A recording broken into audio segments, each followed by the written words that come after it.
Welcome to Common Mind. So today we are going to attempt the second part of CDS 2014 second paper and अभी तक हम देख चुके हैं ये फर्स्ट पार्ट में जो था हमारा basic algebra, arithmetic, number system और कुछ क्वेश्चंस थे जो आपके कुछ क्वेश्चंस मेंसुरेशन से आ गए थे। और यहाँ पे हम देखेंगे मेजरली जो यहाँ पे टॉपिक्स कवर होंगे हमारे वो जो ट्रिग्नोमेट्री के क्वेश्चंस हैं और स्टैटिस्टिक्स के हैं और ज्योमेट्री के हैं। ठीक है, तो आइए क्वेश्चन 51 से स्टार्ट करते हैं। If from the top of a post a string twice the length of the post is stretched tied to a point on the ground, then what angle will the string make with the post? Question में ये कह रहा है top of the post मतलब कि एक tower type है, यहाँ पे ये हमारा ग्राउंड है और इस ग्राउंड पे एक टावर खड़ा हुआ है, पोल जैसा, पोल टाइप का। String ties the length of the post is stretch tied to a point on the string या to the point on the ground, मतलब कि कहने का मतलब है कि यहाँ से एक टाइटली एक स्ट्रिंग वाउंड करके करी गई है जो कि इस ग्राउंड को यहाँ पे टच कर रही है on the angle. Then what angle will the string make with the post? इसकी लेंथ 2L है और इसकी लेंथ L है। हमसे पूछा कि what angle will the string make with the post, यानी कि ये थीटा हमसे पूछ रहा है। तो हम यहाँ से अगर कॉस थीटा निकाले तो कॉस थीटा की वैल्यू क्या आ जाएगी? L/2L, तो L से L कैंसिल आउट हो जाएगा, तो कॉस थीटा की वैल्यू यहाँ से 1/2 आ जाएगी। यहाँ से थीटा की वैल्यू कितनी आ जाएगी? π/3। ठीक है, नेक्स्ट क्वेश्चन पे आते हैं। The price of a commodity increased by 5% from 2010 to 2011, 8% from 2011 to 2012 and 77% from 2012 to 2013। अब ये इस वाले क्वेश्चन को करने के लिए हमको रफ में जाना पड़ेगा क्योंकि ये थोड़ा सा कैलकुलेटिव क्वेश्चन है। इसमें आपका जो एवरेज इंक्रीज का फॉर्मूला लगता है वो यूज़ होगा, प्लस जो रिपीटेटिव ईयर्स में जो रिस्पेक्टिव रेट्स के साथ इंक्रीज कर रहे हैं वो भी हमको कैलकुलेट करना पड़ेगा। सपोज हमने जो इनिशियल प्राइस था उसको हमने एक्स माना, ठीक है, हमने इनिशियल प्राइस को x माना, तो अब 5% का इंक्रीज हुआ तो x प्लस 5% ऑफ x, तो ये कितना हो जाएगा? x प्लस 0.05x, तो कितना हो गया? ये आपका हो जाएगा 1.05x पहले ईयर में, दूसरे में 8%, यानी कि जो ये प्राइस है अब इसी में हम और जोड़ देंगे 8% किसका? 1.05x का, तो हमारे पास ये आ जाएगा। ठीक है, या थोड़ा सा सिंप्लीफाई करने के लिए हम क्या करते हैं, हम इस क्वेश्चन में x को 100 मान लेते हैं। अगर हम x को 100 मानेंगे और मैं यहाँ पे 100 पुट करूँ तो ये कैंसिल आउट हो जाएगा, तो आपके पास हो जाएगा 105 प्लस ये इतना आ जाएगा, तो 8.4, यानी कि 1.05 इंटू 8 कितना हो जाएगा? 4, 8.4। इसमें जब ऐड करेंगे तो आपके पास हो जाएगा कितना? 113.40। यह कब तक हुआ? जब तक हमने 8% तक का ऐड किया। अब हमको करना है 77% इंक्रीज, तो जब हम इसमें 77 को इंक्लूड कर देते हैं ये करके, तो हमारे पास कितना आ जाएगा? 0.77 मल्टीप्लाइड बाई 113.4। तो इसको भी देख लेते हैं, 113.4 मल्टीप्लाइड बाई 0.77, तो आ गया 82329782232, ये 7938, 811 1317, और ये कितना आ जाएगा आपका? 2, तो 123, तो ये कितना हो जाएगा आपका? 27.318। एक मिनट पर ये 7 नहीं है, मतलब ये 1 नहीं है, 7 है, तो ये कितना हो जाएगा आपका? ये आपका 8 हो जाएगा, 87.318, यानी कि 113.40 में हम यहाँ पे 87.318 ऐड कर देंगे, तो ये हमारा फाइनल प्राइस आ जाएगा कमोडिटी का। कितना आ जाएगा? 7019, एक मिनट, 010 200, तो 200.718 ये है हमारा फाइनल प्राइस जो कि 2013 में है, और इसी कमोडिटी की प्राइस 2010 में थी कितनी? 100। तो हमारे पास जो टोटल जो प्राइस इंक्रीज आया, जो प्राइस इंक्रीज जो हमारे पास आया वो कितना आ जाएगा? 200.718 माइनस कितना? 100, तो आपके पास कितना हो जाएगा? 100.718। ठीक है, और हमसे क्या पूछ रहा है कि एवरेज प्राइस इंक्रीज, ठीक है, average price increase approximate from 2010 to 2013, यानी कि इस दौरान जो ये पीरियड है हमारा उसके दौरान कितना हो। तो अब यहाँ पे कुछ लोग कहेंगे कि मैं इसको बाई 3 कर देता हूँ क्योंकि 3 साल है, तो ऐसा नहीं है। हमसे यहाँ पे क्वेश्चन में एवरेज प्राइस इंक्रीज पूछ रहा है over the period of 2010 to 2013 and not annually. कहने का मतलब है कि यदि 3 साल में आपका अगर 100.718 इंक्रीज हुआ तो एक साल में कितना, तो वैसे नहीं करना है। यहाँ पे आपसे पूछ रहा है कि एवरेज प्राइस इंक्रीज कितना हुआ over the year from 2010 to 2013, यानी कि कंपाउंड में आपका जो एवरेज कितना हुआ वो पूछ रहा है आपसे, ठीक है। तो इसके लिए हम एक फॉर्मूला लगा सकते हैं जो कि हमको पता है, कंपाउंड इंटरेस्ट का जो फॉर्मूला आता है ना, कि अगर एक चीज़ इतनी बार इंक्रीज हो रही तो वो फर्दर और ज़्यादा इंक्रीज होगी। तो यही सेम केस हमारा जो है एवरेज प्राइस इंक्रीज के साथ ही चलेगा, ठीक है। तो इसमें क्या करना है आपको कि इसमें जो आपका फाइनल प्राइस है, फाइनल प्राइस मेरे पास क्या है 200.718 है ना। ये जो फॉर्मूला आपने कभी देखा होगा कि जो हमारा फाइनल प्राइस होता है वो initial price into 1 plus R की पावर n। ये सेम आपका वो उसी तरह का फॉर्मूला होगा कंपाउंड इंटरेस्ट में आपको कितना वो मिलता है, interest after a certain period of time at a certain rate. तो यहाँ पे हमको फाइनल प्राइस गिवन है कितना 200.718, इनिशियल प्राइस हमको गिवन है कितना 100 था, इंटू 1 प्लस अब हमको आर निकालना है, यही आर हमको निकालना है इस किस रेट से हमारी एवरेज प्राइस इंक्रीज हुई, हमको वही निकालना है ना। हमसे क्वेश्चन में क्या पूछा हुआ है, परसेंटेज ही तो पूछा है। परसेंटेज मतलब कि हमको एक तरह से रेट निकालना है ना। और रेट परसेंट मतलब कि वो बाई 100, तो 1 प्लस आर की पावर n। अब n कितना है, 3 साल है, 2010 से 2011, 2011 से 2012 और 2012 से 2013 ये। अब इसको सॉल्व करने में थोड़ी सी दिक्कत होगी। ये जो टर्म है अगर मैं इसको 100 से काटूँ तो ये अप्रॉक्सीमेटली 2 आएगा।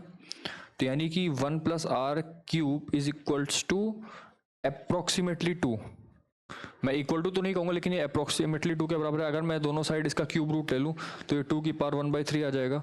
तो यहाँ से जो आर की वैल्यू आ जाएगी वो आपकी 2 की पावर 1/3 माइनस 1 आ जाएगी। अब आपको क्यूब रूट ऑफ 2 की जो अप्रॉक्सीमेट वैल्यू होती है, फिर अगर आपको नहीं पता तो आपको याद होनी चाहिए कि इसकी वैल्यू जो होती है वो कुछ होती है आपकी 1.27 है ना, 1.27 के आसपास की होती है, ठीक है। ये 1.265 या 7 के अराउंड में होती है, मुझे भी एग्जैक्टली याद नहीं है लेकिन इतनी होती है। तो आर की वैल्यू यदि मैं यहाँ से माइनस कर दूँ तो ऑलमोस्ट 0.27 के आसपास आ रहा है, यानी कि इतना जो है हमारा वो आर आया, ये हमारा आर था, ये जो यहाँ पे आया। तो इस परसेंटेज से हमारी 0.27 तो आर की वैल्यू आ गई, लेकिन जो परसेंटेज आएगा वो बेसिकली कितना आएगा 0.27 मल्टीप्लाइड बाय 100, वही तो हमारा रेट परसेंटेज आएगा। यानी कि ऑलमोस्ट 27% के आसपास का इसका जो है वो इंक्रीज हुआ था। तो अप्रॉक्सीमेट हमसे पूछा हुआ है, अप्रॉक्सीमेट तो इसके पास 26% है, तो इसका आंसर 26% आएगा। इसमें जो ध्यान रखने वाली बात ये थी कि यहाँ पे हमसे क्वेश्चन में एवरेज प्राइस इंक्रीज तो पूछा है लेकिन एनुअली नहीं पूछा है। एनुअली का मतलब कि एक साल में कितना एवरेज प्राइस इंक्रीज हुआ ये नहीं पूछा है। हमसे पूछा है कि ओवरऑल पूरे 3 साल में कितना एवरेज प्राइस इंक्रीज हुआ। तो ओवरऑल अगर पूछ रहा है तो हम यहाँ पे इंडिविजुअल तो ले नहीं सकते, इसलिए हम कंपाउंडिंग फॉर्मूला लगाएंगे एवरेज प्राइस का, तब जाके हमारे पास इसकी आंसर आएगा। A railroad curve is to be laid on a circle. What radius approximate should be used? The track is to change direction by 25 degree in a distance of 120 kilometre.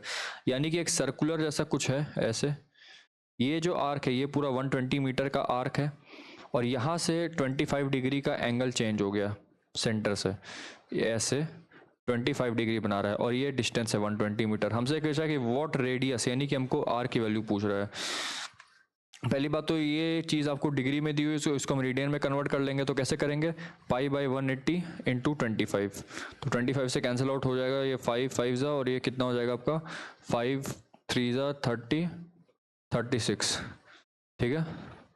तो हमारे पास कितना आ गया 5π/36, ये हमारे पास क्या आ गया थीटा इन रेडियंस। हमको S की वैल्यू दी हुई है, एस की मतलब कि आर्क लेंथ कितना है 120 मीटर, तो S is equal to R theta या फिर R is equal to S by theta का फॉर्मूला लगा के हम यहाँ से निकाल देंगे 120 मीटर डिवाइडेड बाई 5π/36 यानी कि इंटू 36/5π।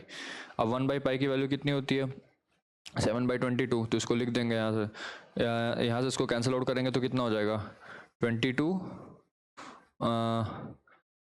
2 11 2 18 5 20 24, तो 18 7 जा 126 126 इंटू 24/11 इसकी वैल्यू चाहिए हमको। कैलकुलेट कर लेते हैं, 11 से कटेगा ऑलमोस्ट ये 2 के अराउंड, 11 2 जा 22, 20 1 जा तो 2.1 समथिंग कुछ अराउंड आ रहा है, तो इसको मल्टीप्लाई कर लेते हैं, कितना आएगा 6212152 6462 264।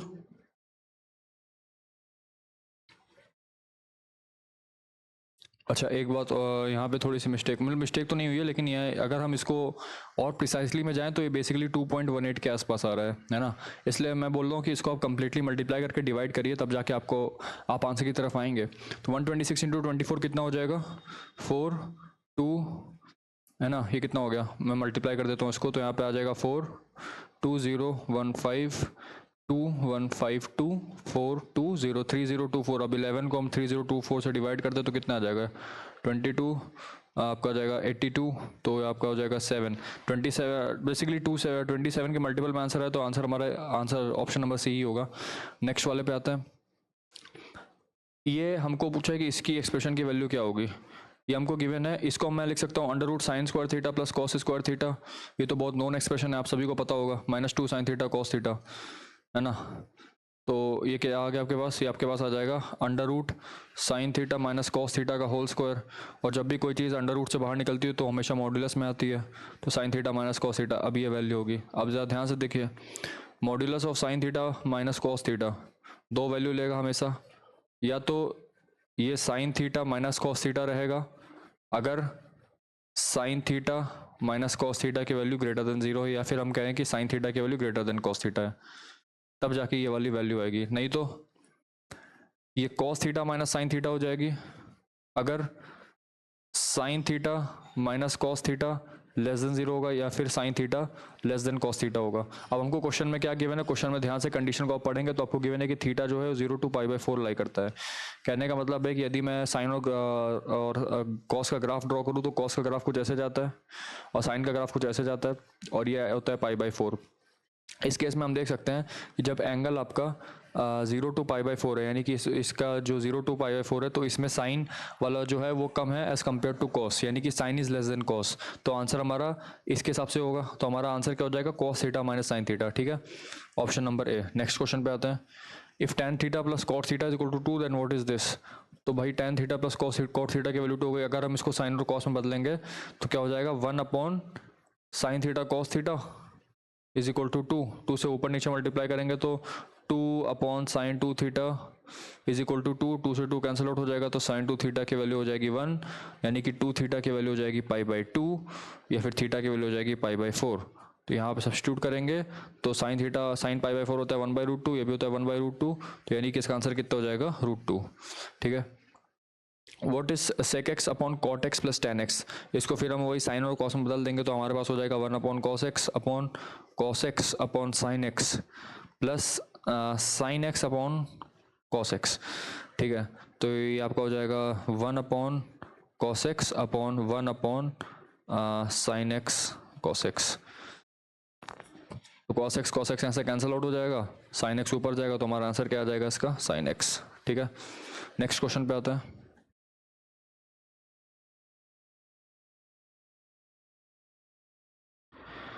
from a certain point on a straight road a person observes a tower in the west direction at a distance of 200 metre.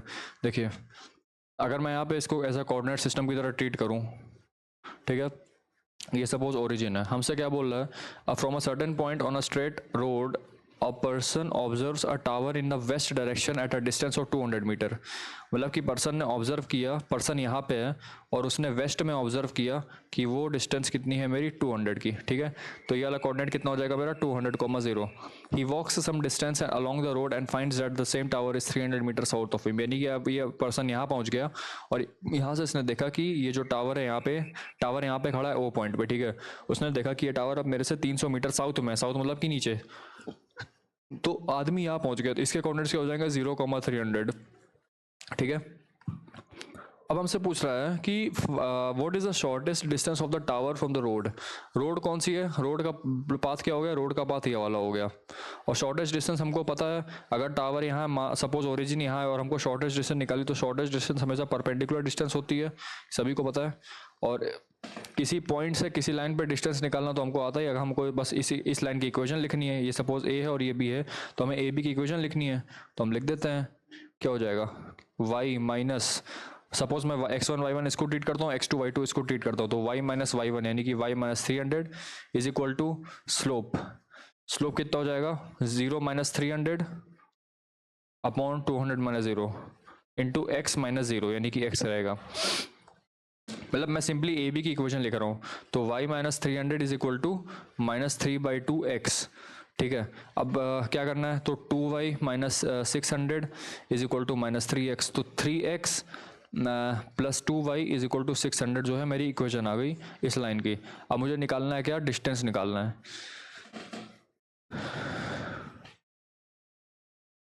ठीक है, from this point we have to calculate the perpendicular distance to this line. Line की equation आ गई और point है 0,0, तो कुछ नहीं करना है, जैसे हम फॉर्मूला लगाते हैं परपेंडिकुलर डिस्टेंस को लगा देना है, यहाँ पे पॉइंट को रखना है, तो आपके पास आ जाएगा माइनस 600, मॉडुलस ले लेंगे अपॉन अंडर रूट कोएफिशिएंट का स्क्वायर, कोएफिशिएंट ऑफ x का square plus coefficient of y का स्क्वायर, यानी कि 3 स्क्वायर प्लस 2 स्क्वायर, यानी कि सीधे सीधे हमारे पास कितना आ गया, 600/√13। ठीक है,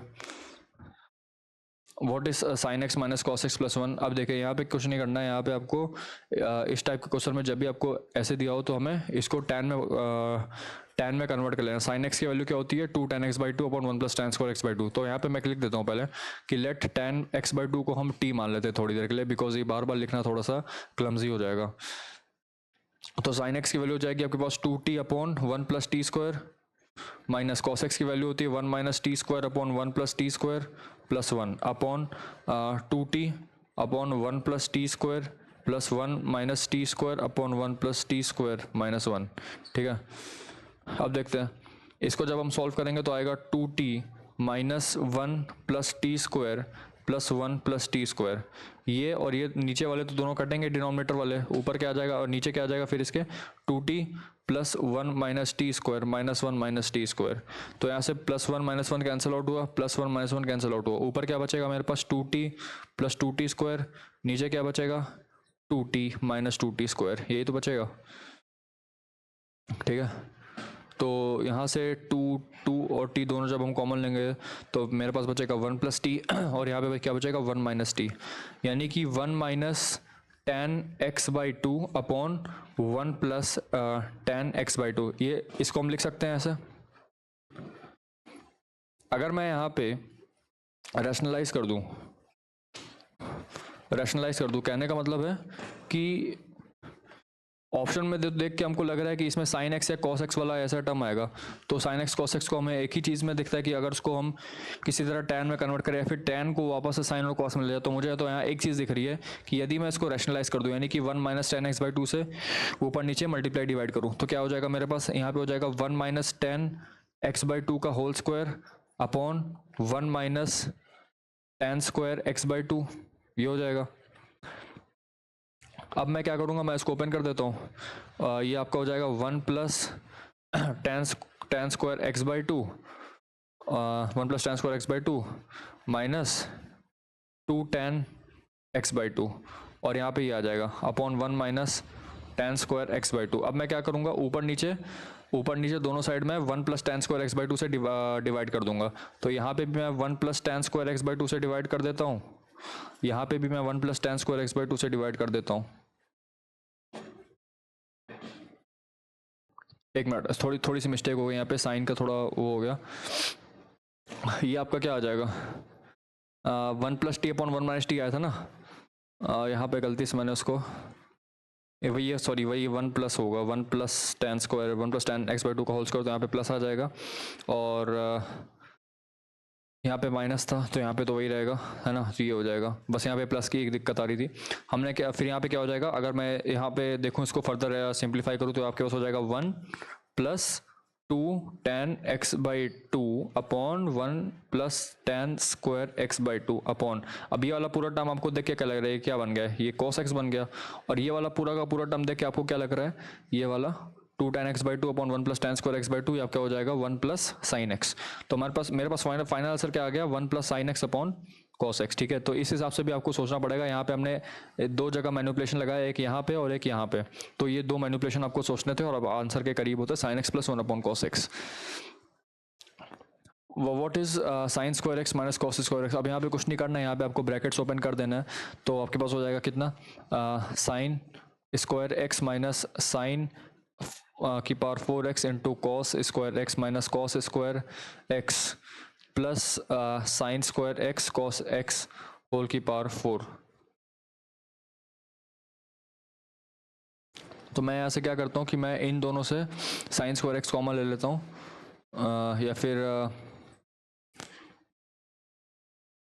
या फिर अगर आप इसको ध्यान से और थोड़ा सा मतलब वो और देखें तो इस 1 को मैं क्या लिख सकता हूँ, इसको मैं sign square x minus cos square x into 1 को मैं लिख सकता हूँ sign square x plus cos square x minus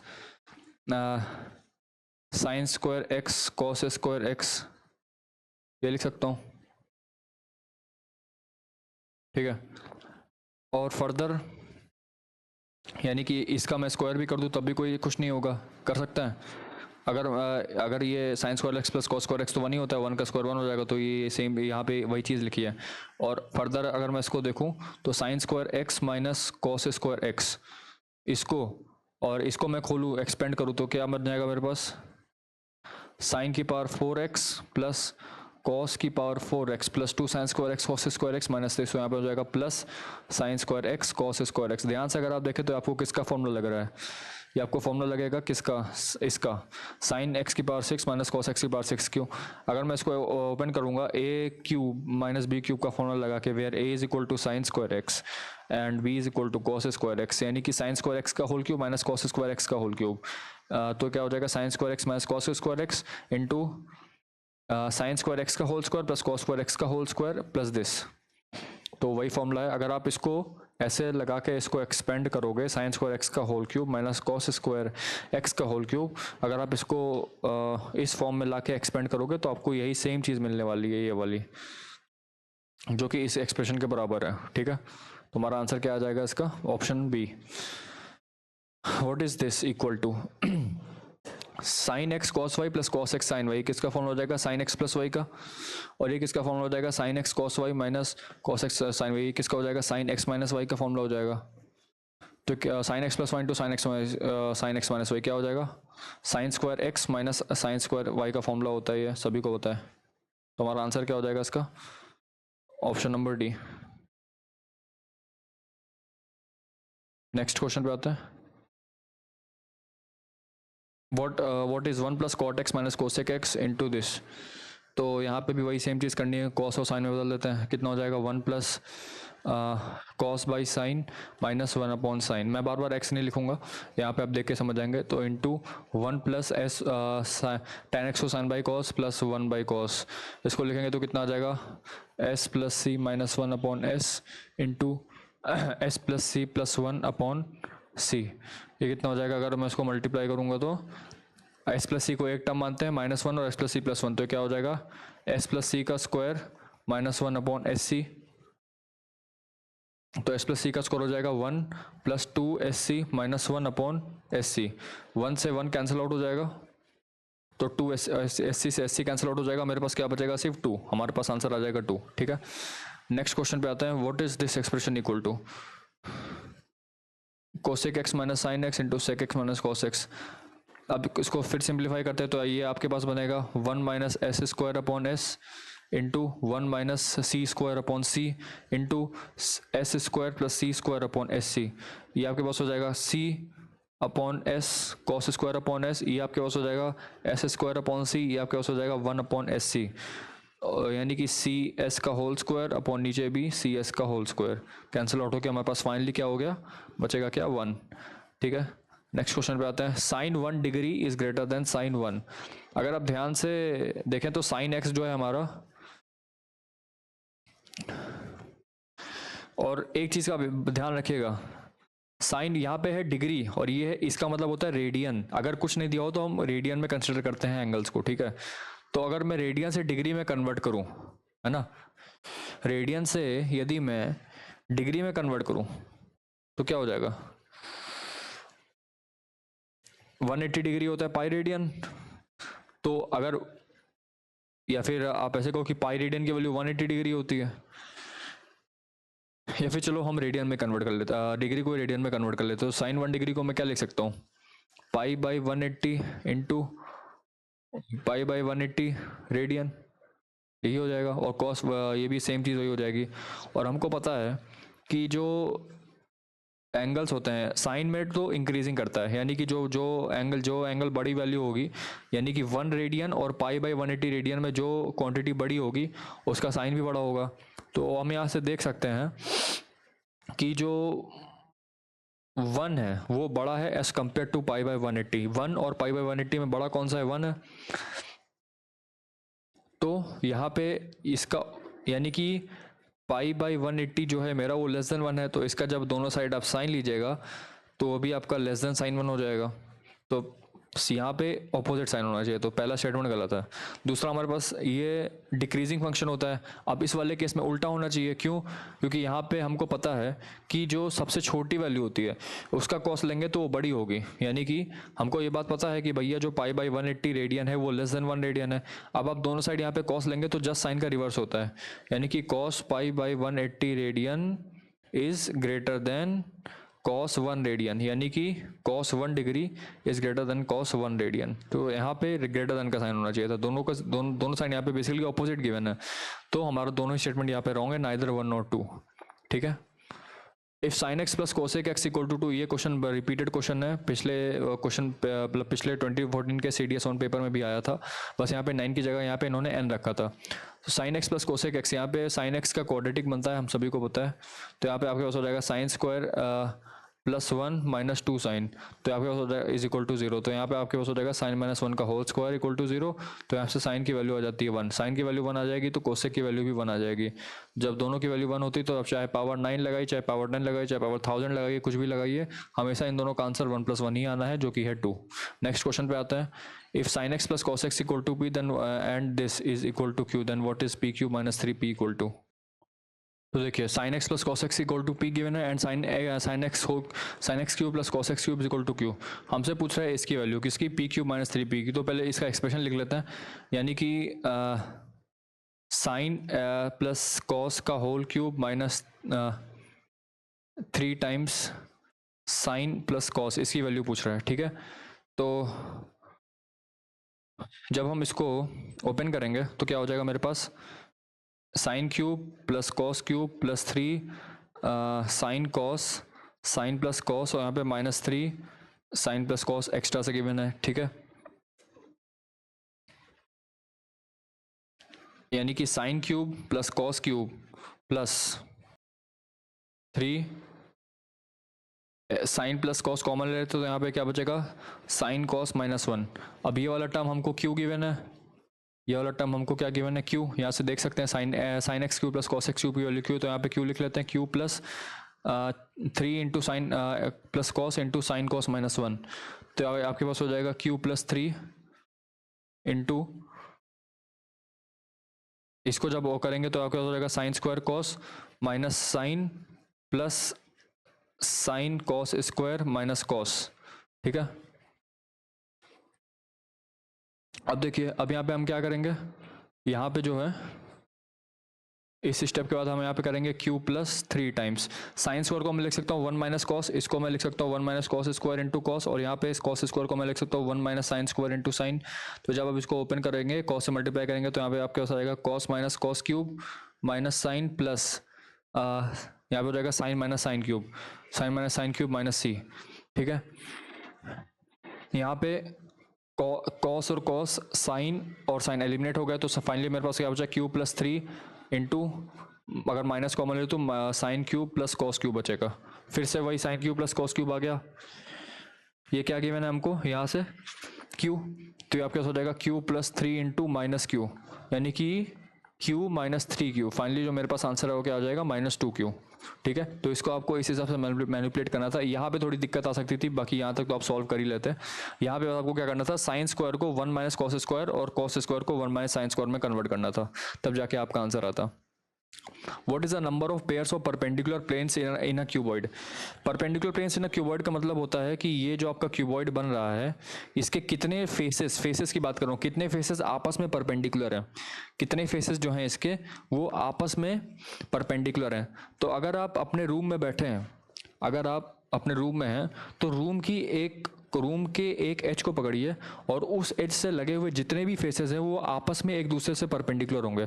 ठीक है, शुरुआत अगर करें, फॉर एग्जांपल जो आपकी छत है, आपके ऊपर जो छत है, उसका अगर आप देखें तो वहाँ पे जो ऊपर वाला जो आपका फेस है, वो जो नीचे के सिर्फ वो बाकी के 4 से परपेंडिकुलर है, यानी कि आपके फ्रंट, आपके लेफ्ट, आपके राइट और आपके बैक, जो 4 बाउंड्रीज हैं, जो 4 वॉल्स हैं वो, और जो ऊपर वाला फेस है वो, उन सभी के बीच में एक परपेंडिकुलर एंगल 90 डिग्री का बन रहा है। यानी कि यहाँ पे जो टोटल हमारे पास 4 पेयर बन गए इसके। अब आइए नीचे वाला जो बॉटम का फ्लोर है, बॉटम का जो फ्लोर है आपका, वो भी आपका आगे पीछे लेफ्ट और राइट, इन चारों से आपका 90 डिग्री का एंगल बना रहा है। तो यानी कि जो बॉटम का जो आपकी जो फर्श है, ज़मीन, वो भी आपकी 4 पेयर्स बना रही परपेंडिकुलर। अब आते हैं जो हमारे पास, अब देखिए लेफ्ट वाला है वो आपका फ्रंट और बैक से बनाएगा, फ्रंट वाला आपका लेफ्ट और राइट से बनाएगा, राइट वाला आपका फ्रंट और बैक से बनाएगा, और बैक वाला आपका राइट और लेफ्ट से बनाएगा। तो हमारा जो बीच का है वो भी 4 हो गया टोटल। तो हमारे पास total 4 + 4 + 4 is equal to 12 pair हमारे पास होंगे ऐसे, जो परपेंडिकुलर प्लेन्स बना रहे हैं। परपेंडिकुलर प्लेन्स का मतलब कि कौन से ऐसे 2 फेसेस है जो आपस में परपेंडिकुलर हैं। ठीक है, तो हम अगर छत को देख के बात करें टॉप, तो वहाँ पे आपको 4 पेयर मिलेंगे टोटल। अगर हम बॉटम को देखें तो वहाँ पे भी आपको 4 पेयर मिलेंगे, और जो बीच वाला पार्ट होता है मिडिल, उसमें भी आप देखोगे तो टोटल 4 पार्ट बन रहे होंगे। तो टोटल यहाँ से हमारे पास टोटल 12 पेयर्स आते हैं। ठीक है, 12। अगर मैं इसको यहाँ पे भी दिखाई देता हूँ, अगर आप विजुलाइज नहीं कर पा रहे हैं, तो ये आप मान लीजिए सपोज ये आपका क्यूबॉइड है। ठीक है, तो ये क्यूबॉइड की छत है, ये क्यूबॉइड की छत जो है, इस वाले फेस से एरो को फॉलो करिएगा। ये वाला जो है फेस, एक ये वाला फेस, एक ये वाला फेस और एक ये वाला फेस, इन सभी से परपेंडिकुलर एंगल बना रहा है। सिर्फ मतलब कहने का मतलब है कि सिर्फ इस बॉटम वाले फेस को छोड़ के बाकी जितने भी 4 फेसेस बन रहे हैं उससे वो टॉप हमेशा 90 डिग्री का एंगल बना रहा है। सिमिलरली जो हमारे पास बॉटम है, अगर बॉटम की बात करें तो सिर्फ टॉप वाले को छोड़ के बाकी उन सभी 4 साइड से वो 90 डिग्री का एंगल बना रहा है। तो ये 4 4 8 हो गए, और बाकी के बचे 4 मतलब कि ये दोनों आपस में बनाएंगे। एरो को फॉलो करिए, ये वाला फेस और एक ये वाला फेस आपस में बनाएगा, फिर ये वाला फेस और ये वाला फेस आपस में बनाएगा। साइड वाले जितने भी फेसेस है वो आपस में एक दूसरे से बनाएंगे। ठीक है, तो ये हमारे पास टोटल 4 + 4 + 4 हमारे पास आंसर आ जाएगा 12। अब देखते हैं how many equilateral triangles can be found by joining any 3 vertices of a cube. अब ध्यान से देखिएगा, फिर से आप इमेजिन करिए कि आप रूम में हैं जिसका शेप एक क्यूबॉइड की तरह है, ऐसे। ठीक है, अब देखिए यहाँ से मैं एक पॉइंट को पकड़ता हूँ और मैं इसको इससे जोड़ता हूँ, इसको मैं इससे जोड़ता हूँ और इसको मैं इससे जोड़ता हूँ। अब मैं ये कैसे बोल सकता हूँ कि ये जो मैंने जोड़ा ये इक्विलेटरल ट्रायंगल है? क्यों? क्योंकि हमको पता है कि इसकी लेंथ जो है, जो फेस डायगोनल, या ये वाला जो फेस है, फॉर एग्जांपल ABCD, ये हमारे पास एक फेस है। इस फेस का जो बॉडी जो फेस डायगोनल होता है उसका, सपोज इसकी साइड मेरे पास A है, तो इसका जो फेस डायगोनल होगा उसकी लेंथ क्या होती है? √2 है। ये हमारा जो फेस है, ये भी हमारा एक फेस है, ये वाला फेस, इसकी भी लेंथ √2A है और इसकी भी लेंथ √2A है। तो हमारे पास एक ट्रायंगल ऐसे बन गया, इक्विलेटरल ट्रायंगल। सिमिलरली अगर हम इस वाले कॉर्नर को पकड़ें तो यहाँ से भी हमें एक इक्विलेटरल ट्रायंगल मिलेगा। इस वाले कॉर्नर को पकड़ें, इस वाले कॉर्नर, तो यहाँ से जो हमारे पास जो छत वाला है, जो हमारा टॉप फेस है, उससे टोटल नीचे 4 इक्विलेटरल ट्रायंगल बनेंगे। सिमिलरली जो हमारे पास बॉटम वाला फेस है, वहाँ से हम ट्रायंगल उठाएं, सपोज ऐसे ऐसे उठाएं, तो हमारे पास ऐसे भी टोटल 4 बनेंगे। तो 4 हमारे पास टॉप से बनेंगे, 4 हमारे पास बॉटम से बनेंगे, तो टोटल जो है 8 इक्विलेटरल ट्रायंगल्स यहाँ से बनेंगे। नेक्स्ट क्वेश्चन पे आते हैं। Consider the following statements. ABCD is a trapezium in which AB is parallel to CD। AB जो है हमारा CD के पैरेलल है और ये हमारा ट्रेपेजियम है। Let M be the mid point of AB is parallel to CD. Let M be the midpoint of BC. एक मिनट यहाँ C होगा ना, हाँ C and D continuous form में लिखता है, तो हमारे पास क्या हो जाएगा, हमसे बोला है कि area of triangle D A D M, या M है मिड पॉइंट, तो area of triangle A D M plus area of triangle D C M, यानी कि ये वाला, is equal to 3/4 of the area of the trapezium A B C D if A B is equal to C D. अब देखिए, अगर A B की value जो है मेरी सी डी के बराबर हो गई, जब मैं ए बी को एक्सपेंड करते करते करते करते सी डी के बराबर ले जाऊंगा, तो ये आपके पास एक पूरा रेक्टेंगल ही बन जाएगा, कंप्लीटली आपके पास एक रेक्टेंगल बनेगा, ठीक है, एक रेक्टेंगल शेप का आपके पास फिगर आ जाएगा ऐसे, ए बी सी डी। अब हमसे बोल रहा है कि ये जो उसका मिड पॉइंट है ये,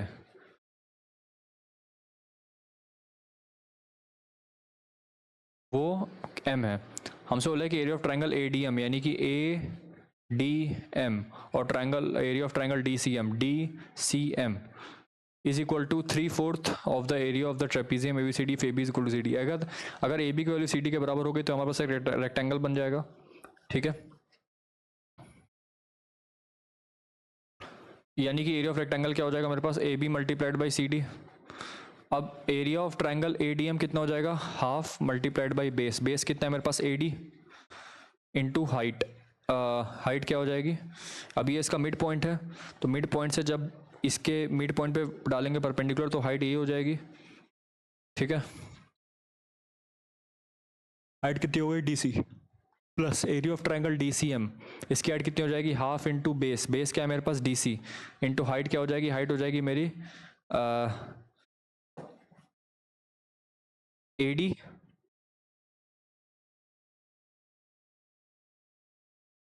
एक मिनट, ये A B multiplied by C D नहीं होगा, ये A B multiplied by B C होगा, तो या फिर ए डी भी कह सकते हो, मैं बी सी की जगह ए डी रख लेता हूँ, तो A B multiplied by A D, ठीक है, तो आपके पास हो जाएगा half into D C into height, height कितना है मेरे पास बी सी बाई टू है ना, ये मेरी हाइट है, तो बी सी बाई टू यानी कि ए डी बाई टू, तो यहाँ पे मैं ए डी बाई टू लिख लेता हूँ।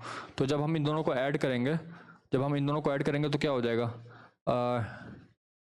ए डी इंटू डी सी बाहर आएगा, मल्टीप्लाइड बाई, अब यहाँ पे हो जाएगा 1/2 प्लस 1/4, यानी कि 3/4 of A D into D C, तो डी सी की जगह मैं ए बी से रिप्लेस कर देता हूँ, तो आपके पास हो जाएगा 3/4 A D multiplied by A B, और एरिया ऑफ रेक्टेंगल मेरे पास A B multiplied by A D था, तो जब हमने इन दोनों ट्राइंगल्स को ऐड किया तो मेरे पास आ गया 3/4 times A D multiplied by A B.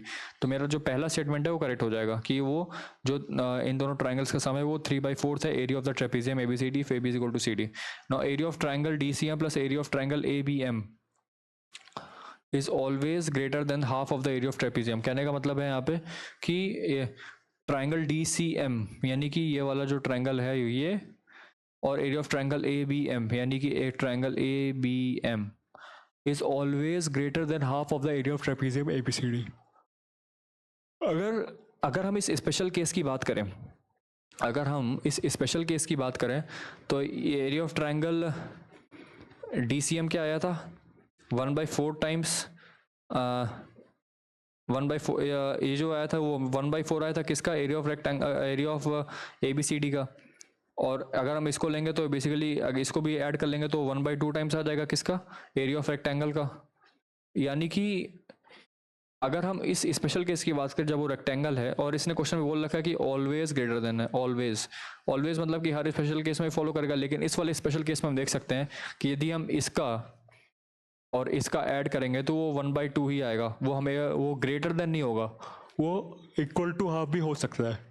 तो यहाँ पे ऑलवेज तो नहीं होगा, ऑलवेज ग्रेटर देन नहीं होगा, वो इक्वल टू भी हो सकता है, equal to half of the area of triangle. तो पहले दूसरा स्टेटमेंट रॉन्ग है, इसका करेक्ट आंसर हो जाएगा 1 ओनली। नेक्स्ट वाले क्वेश्चन पे आता है, consider the following statements, area of rectangle A D M minus area of triangle A B M. यहाँ पे फिर से बना लेते हैं, if A B is equal to C D, फिर से रेक्टेंगल वाला केस लेना है हमको, तो A B C D, area of triangle A D M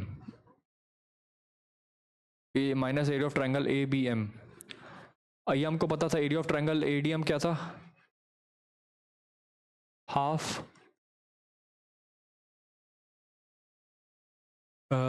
इसको हम क्या करते हैं, इसको हम x ले लेते हैं थोड़ी देर के लिए और इसको हम ले लेते हैं y, ठीक है। Area of triangle ADM, ADM का triangle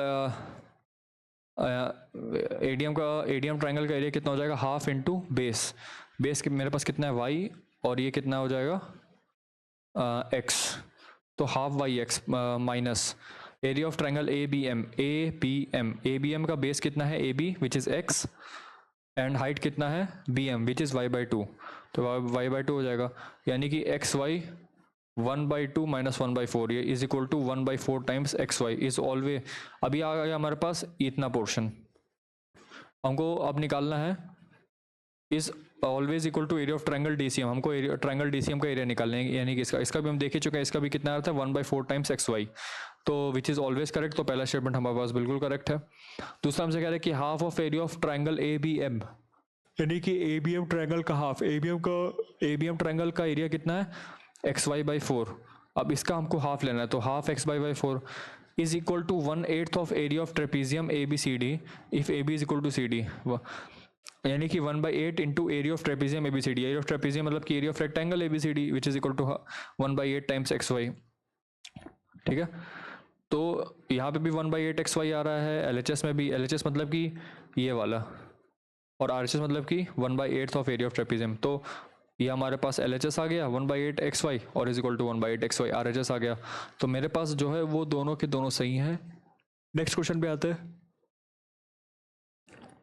ABCD is a parallelogram, P and R are the midpoints of DC and BC respectively, ये हमारे पास parallelogram given है, A, B, C and D, P and R are the midpoints of DC, यहाँ पे है P और यहाँ पे है R, BC, the line PR intersects the diagonal AC at Q, diagonal है हमारा ऐसे जा रहा है, और यहाँ पे PR जो है उसको Q पे इंटरसेक्ट कर रहा है। हमसे पूछ रहा है कि आप कमेंट करिए सी क्यू की वैल्यू ए सी के टर्म्स में क्या होगी, या फिर सी क्यू को हम कैसे लिख सकते हैं।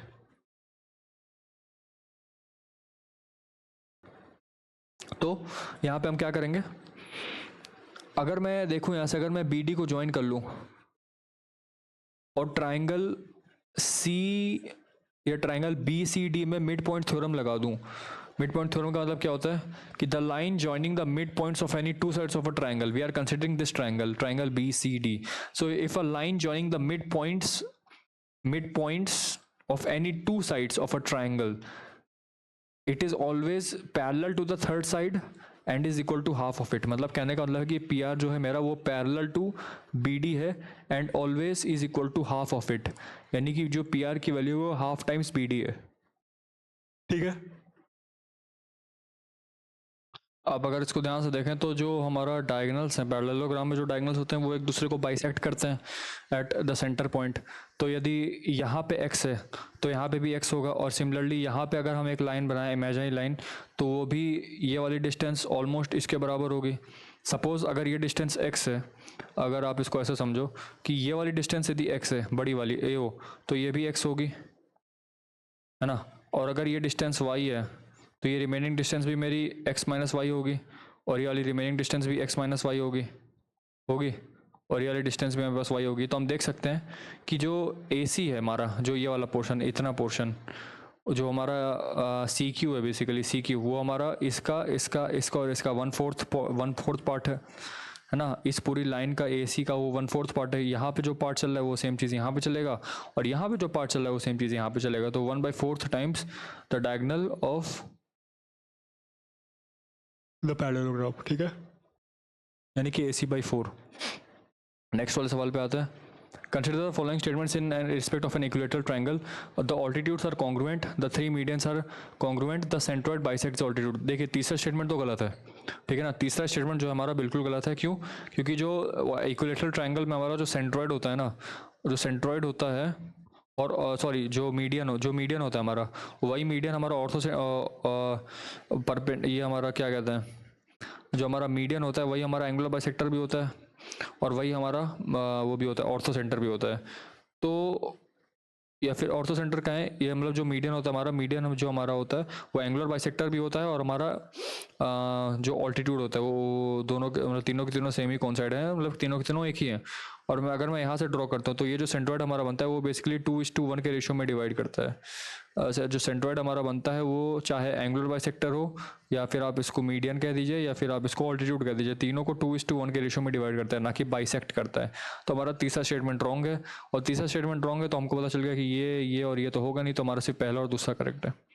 ठीक है, A B C and D E F are triangles in a plane such that A B is parallel to D E. Suppose A B और डी यहाँ पे बना देता हूँ, D B C is parallel to E F, ये हमारा पास A B हो गया, सपोज ये मैं बी सी बना देता हूँ, और ये हमारा क्या हो जाएगा, डी ई एफ के पैरेलल है ना, ये जो है वो इसके पैरेलल है, ये वाला इसके पैरेलल है, and C A is parallel to F D, यानी कि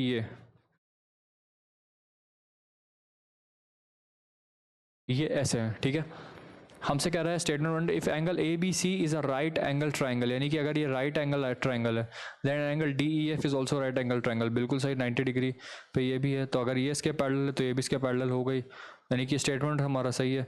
स्टेटमेंट टू कहने का मतलब है triangles of the type A B C and D F are always congruent. No, they are not always congruent. क्यों? मैं चाहता हूँ तो मैं इसका साइज ऐसे बढ़ा भी सकता था, डी ई की वैल्यू मैं ऐसे कर देता, ई एफ ऐसे इतना देता, फिर ये इसको करता, एंगल वही रहेगा। जिस केस में आप अलाइनमेंट करते हो, अलाइनमेंट तो वही रहेगा। इसका राइट एंगल वाले की बात कर रहा हूँ मैं, जिसमें आप अलाइन करते हो एंगल आपका मतलब वही रहता है। ठीक है, तो हमारा जो दूसरा स्टेटमेंट है वो गलत है, कॉन्ग्रुएंट तो नहीं होगा। अगर मैं इसको बड़ा कर दूँ तो ये दोनों के दोनों कॉन्ग्रुएंट नहीं रह जाएंगे। ठीक है, तो यहाँ पे स्टेटमेंट वन करेक्ट है और स्टेटमेंट टू जो है इनकरेक्ट है ना, मतलब कॉन्ग्रुएंट हो सकते हैं ऐसी बात नहीं, लेकिन इसने ऑलवेज लिखा है, ऑलवेज तो नहीं हो सकता।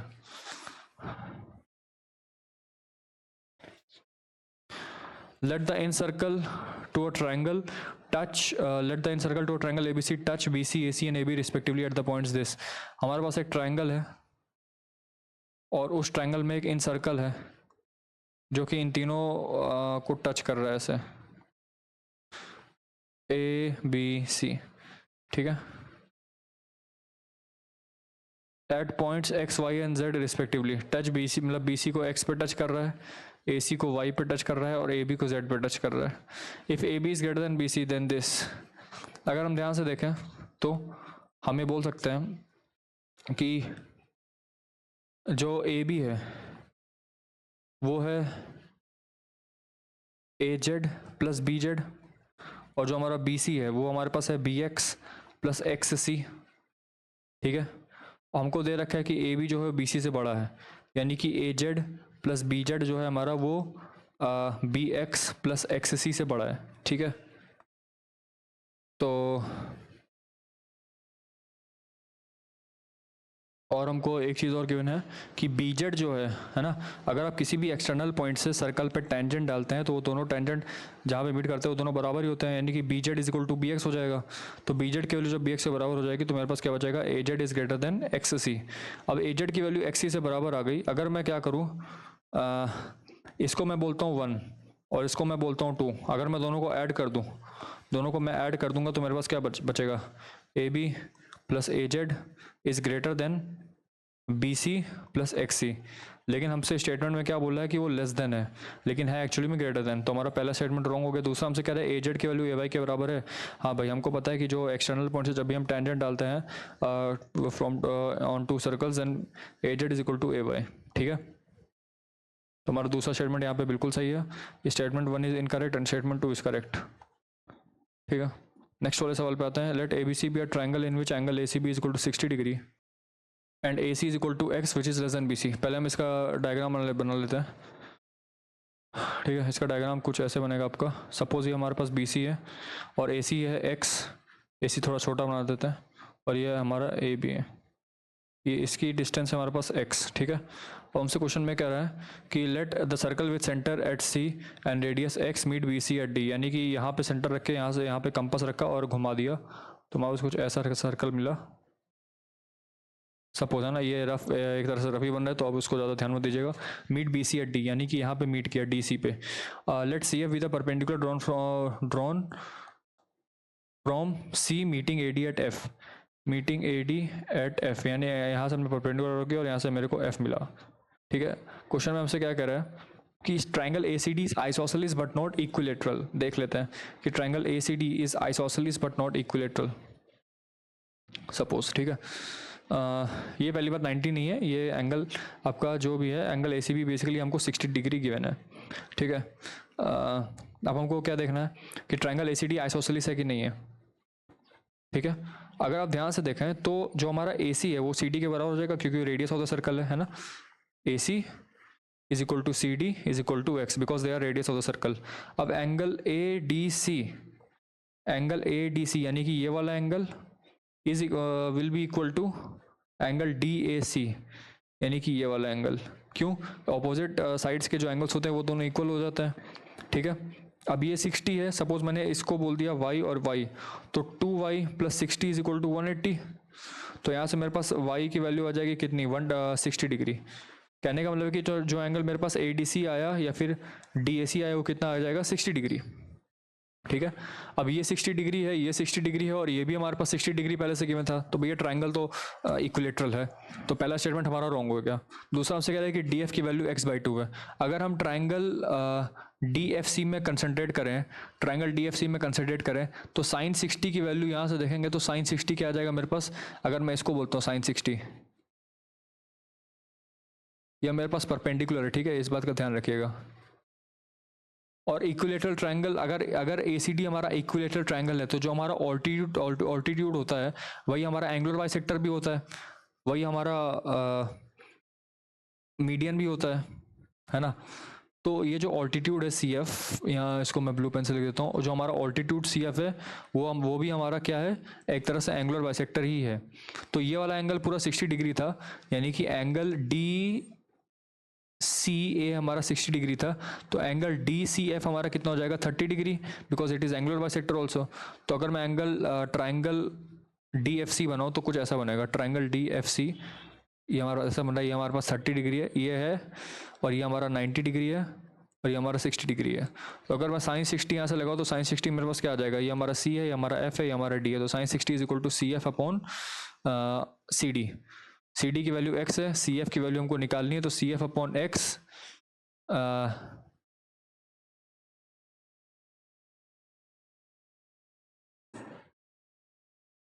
एक बार सॉरी, हमको डी एफ की वैल्यू निकालनी है ना, हमको डी एफ की वैल्यू निकालनी है। तो डी एफ की वैल्यू निकालने के लिए हम साइन 60 की जगह हम साइन 30 ले लेते हैं। तो साइन 30 की वैल्यू यहाँ से कितनी हो जाएगी, D F upon C D, तो D F upon C D यानी कि डी एफ अपॉन एक्स। तो साइन 30 की वैल्यू होती है 1/2, half is equal to D F upon x. तो यहाँ से डी एफ क्या आ जाएगा मेरे पास x/2, डी एफ की वैल्यू आ जाएगी मेरे पास x/2, यानी कि हमारा सेकंड स्टेटमेंट बिल्कुल सही है।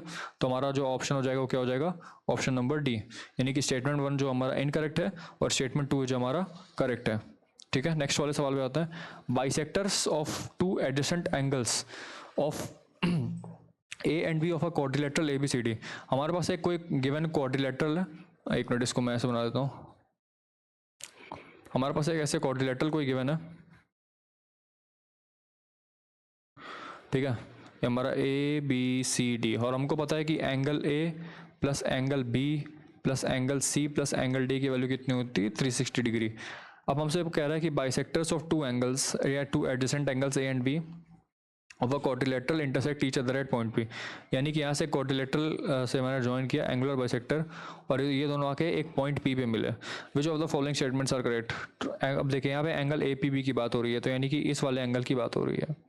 ठीक है, अगर ये दोनों के दोनों एंगुलर बाइसेक्टर हैं तो सपोज मैं एंगल ए को x मान लेता हूँ थोड़ी देर के लिए और एंगल बी को y मान लेता हूँ, तो ये वाला जो एंगल होगा एंगल पी ए बी वो कितना हो जाएगा x/2 हो जाएगा, और एंगल पी बी ए कितना हो जाएगा वो y/2 हो जाएगा, यानी कि ये वाला x/2 और ये वाला y/2। तो अगर हम यहाँ पे ट्राइंगल में देखें, इस वाले ट्राइंगल में in triangle A P B, तो x/2 plus y/2 plus angle A P B is equal to 180। तो एक मिनट, हाँ, तो एंगल ए पी बी कितना हो जाएगा मेरे पास 180 माइनस एक्स प्लस y/2। ठीक है, यानी कि एंगल ए पी बी मेरे पास कितना हो जाएगा 180 minus X plus Y by 2। अब यानी कि 180 minus angle A plus angle B by 2, अगर मैं दोनों एलसीएम ले लूँ तो ये आपका हो जाएगा 360 by 2 is equal to angle A P B. 2 को इधर ले जाइए, है ना, तो ये आपके पास हो जाएगा 2 times angle A P B is equal to 360 minus angle A plus angle B. तो यहाँ से हम देख सकते हैं अगर हमारे पास ये इन टोटल का सम 360 गिवन है, तो यहाँ से मैं angle A plus angle B को क्या लिख सकता हूँ 360 minus angle C plus angle D. तो 2 times angle A P B is equal to 360 minus angle A plus angle B कितना हो जाएगा, अगर है ना, मतलब या फिर angle C plus angle D को भी मैं लिख सकता हूँ 360 minus angle A plus angle B, तो यहाँ पे angle C plus angle D हो जाएगा। ठीक है, हमारा आंसर क्या आ जाएगा इसका, option number A, 2 times angle A P B is equal to angle C plus angle D. Next वाले क्वेश्चन पे आते हैं। In a triangle A B C A D is the median through A and E, यानी कि triangle A B C है मेरे पास, triangle A B C, A D is the median, A D जो है मेरा वो मीडियन है, इसको अच्छे से बना लेते हैं इसको।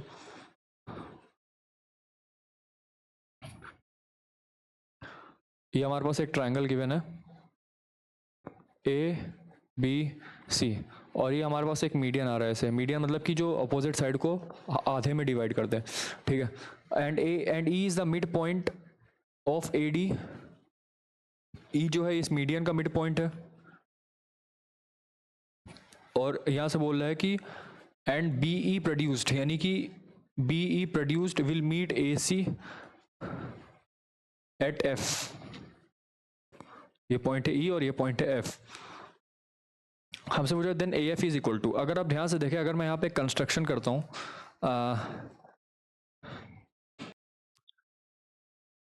डी जी, यहाँ पे मैं जी पॉइंट सपोज कर लेता हूँ, और मैं बोलता हूँ कि सपोज डी जी जो है बी एफ के पैरेलल है या फिर ई एफ के पैरेलल है। ठीक है, अगर मैं ट्राइंगल ए डी जी की बात करूँ, ट्राइंगल ए डी जी, ठीक है, तो अगर ये दोनों लाइन इसके पैरेलल है, अगर मतलब ये अगर ये वाली लाइन ये और ये वाली लाइन दोनों पैरेलल है और ई इसका मिड पॉइंट है, तो ऑब्वियसली मिड पॉइंट थ्योरम से जो है एफ बी इसका मिड पॉइंट हो जाएगा, है ना।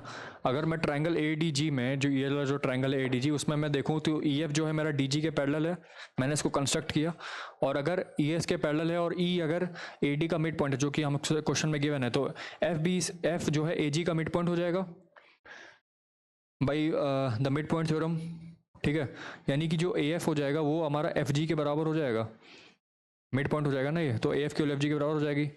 अब सपोज हमसे अब देखते हैं ट्राइंगल बी एफ सी, यानी कि ट्राइंगल बी एफ सी में अगर हम इसको देखें, इस वाले में ध्यान से देखिएगा इस वाले को, ठीक है, ट्राइंगल बी एफ सी, ठीक है, डी जो है हमारा वो मिड पॉइंट है बी सी का, डी जो है हमारा वो मिड पॉइंट है बी सी का, ठीक है, और ये वाली लाइन इस वाली लाइन के पैरेलल है, तो जी जो है हमारा वो भी मिड पॉइंट हो जाएगा एफ सी का by the mid point theorem, है ना। ट्राइंगल बी एफ सी की बात करें तो जो हमारा डी है वो मिड पॉइंट है और ये दोनों लाइन पैरेलल है एक दूसरे के, तो ऑब्वियसली जी भी हमारा मिड पॉइंट हो जाएगा एफ सी का। तो यहाँ से हम देखें तो एफ जी की वैल्यू जी सी के बराबर हो जाएगी, तो यहाँ से हम देख सकते हैं कि A F is equal to F G is equal to G C, यानी कि A F plus F G plus G C की वैल्यू ए सी के बराबर आ जाएगी, और तीनों के तीनों बराबर हैं, तीनों के तीनों बराबर हैं, तो ए एफ जी और जी सी को मैं ए एफ रख देता हूँ, तो यहाँ पे आ जाएगा 3 times A F is equal to A C, तो ए एफ की वैल्यू क्या आ जाएगी ए सी बाई 3, तो हमारा आंसर क्या हो जाएगा इसका ए सी बाई 3। ठीक है, नेक्स्ट वाले सवाल पे आता है। 3 straight lines are drawn through the 3 vertices of triangle ABC, हमारे पास ट्राइंगल ABC है, और हमसे क्वेश्चन में क्या बोल रहा है 3 straight lines are drawn through the 3 vertices, यानी यहाँ से इसको एक्सटेंड किया, यहाँ से इसको एक्सटेंड किया, मतलब एक मिनट आगे पढ़ लेते हैं ना इसको। 3 straight lines are drawn through the 3 vertices of triangle ABC, the line through each vertex being parallel to the opposite side, ठीक है, यानी कि ऑपोजिट साइड इस वर्टेक्स का कौन सा है, ये वाला, तो यहाँ से हम लाइन ड्रॉ करेंगे ऐसे, इस वाले वर्टेक्स का ऑपोजिट साइड ये है तो हम इसको ऐसे ड्रॉ करेंगे, एक मिनट, ऐसे, और इस वाले वर्टेक्स का ऑपोजिट साइड है तो हम ऐसे ड्रॉ करेंगे, ठीक है। अब देखते हैं the triangle D E F bounded by these parallel lines, यानी कि ट्राइंगल डी ई एफ, और हमारा क्या हो जाएगा A B C. Consider the following statements in respect of triangle DEF. Each side of triangle DEF is double the side of triangle ABC. तो देख लेते हैं, अगर हम मिड पॉइंट थ्योरम से बात करें, ये वाली लाइन जो है ये इसके पैरेलल में गई है, ठीक है। अगर ये इसके पैरेलल में है तो अगर आप ध्यान से देखेंगे तो ये और ये वाली लाइन ये इसके पैरेलल में है और ये वाली लाइन जो है ये इसके पैरेलल में है। ध्यान से अगर आप इस वाले रीजन को ऑब्जर्व करें, इस वाले पैरेललोग्राम को, बी सी ए और डी, ये ए है, ठीक है, बी सी ए डी, तो ये हमारा पैरेललोग्राम बन जाएगा क्योंकि ये दोनों पेयर्स ऑफ ऑपोजिट साइड्स जो है हमारे वो पैरेलल हो जाते हैं। अगर ये क्वाड्रिलेटरल के दोनों pairs of opposite sides parallel हो जाए, यानी कि ए डी और बी सी पैरेलल हो जाए और बी डी और ए सी पैरेलल हो जाए, तो हमारा क्या हो जाता है पैरेललोग्राम। तो हमारा बी सी ए डी जो है हमारा एक पैरेललोग्राम है, ठीक है। अब तो बी सी की जो वैल्यू हो ए डी के बराबर हो जाएगी, है ना, बी सी की वैल्यू जो है वो ए डी के बराबर हो जाएगी और बी डी की वैल्यू जो है वो ए सी के बराबर हो जाएगी, ठीक है। और क्या देख सकते हैं हम इसमें, अब देखिए ए बी एफ सी जो है हमारा, एक ये वाला ए बी एफ या फिर A B C F, A B F C, ये वाला पैरेललोग्राम देखिए तो ये भी हमारा एक पैरेललोग्राम बन जाता है। ए बी एफ सी जो है हमारा वो भी एक पैरेललोग्राम है, ठीक है। तो हम यहाँ से देख सकते हैं कि बी सी की जो वैल्यू है वो ए ई के बराबर हो जाएगी, है ना, बी सी की जो वैल्यू है वो ए, जो हमारे पास बी सी की वैल्यू है, या फिर बात करें बी एफ की, वो ए सी के बराबर हो जाएगी, या फिर ए बी की वैल्यू वो सी एफ के बराबर हो जाएगी, है ना।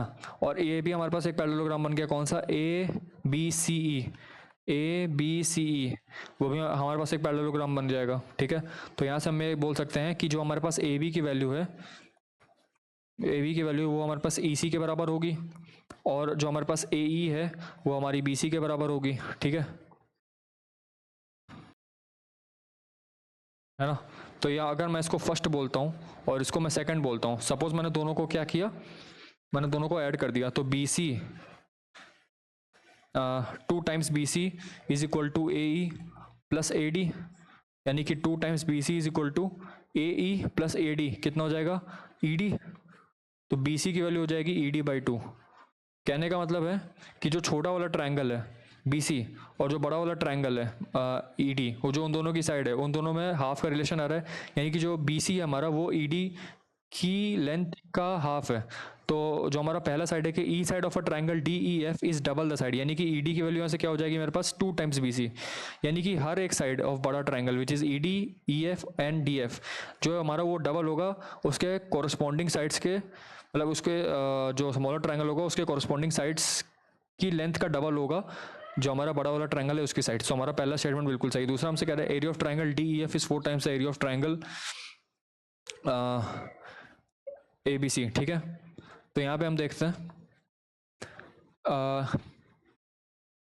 ट्रायंगल ए बी डी की बात करें, triangle A B D and triangle A B A C, है ना, ट्रायंगल ए बी डी और triangle B A C, triangle B A C, अगर मैं इन दोनों की बात करूं तो ए डी की वैल्यू बी सी के बराबर होती है, हम ऑलरेडी प्रूव कर चुके हैं, है ना, वो अपोजिट साइड्स ऑफ पैरेललोग्राम है, और बी डी की वैल्यू ए सी के बराबर हो जाती है, और ए बी की वैल्यू ए बी हो जाएगी क्योंकि ये दोनों इन दोनों में कॉमन है। तो हम ये बोल सकते हैं कि ये दोनों ट्रायंगल जो हैं वो एस एस एस वाली जो एग्जाम होती है उससे ये दोनों के दोनों हमारे पास क्या है कॉन्ग्रुएंट ट्रायंगल्स हो जाएंगे। जो हमारे पास एस वाली जो हमारे पास वो होती है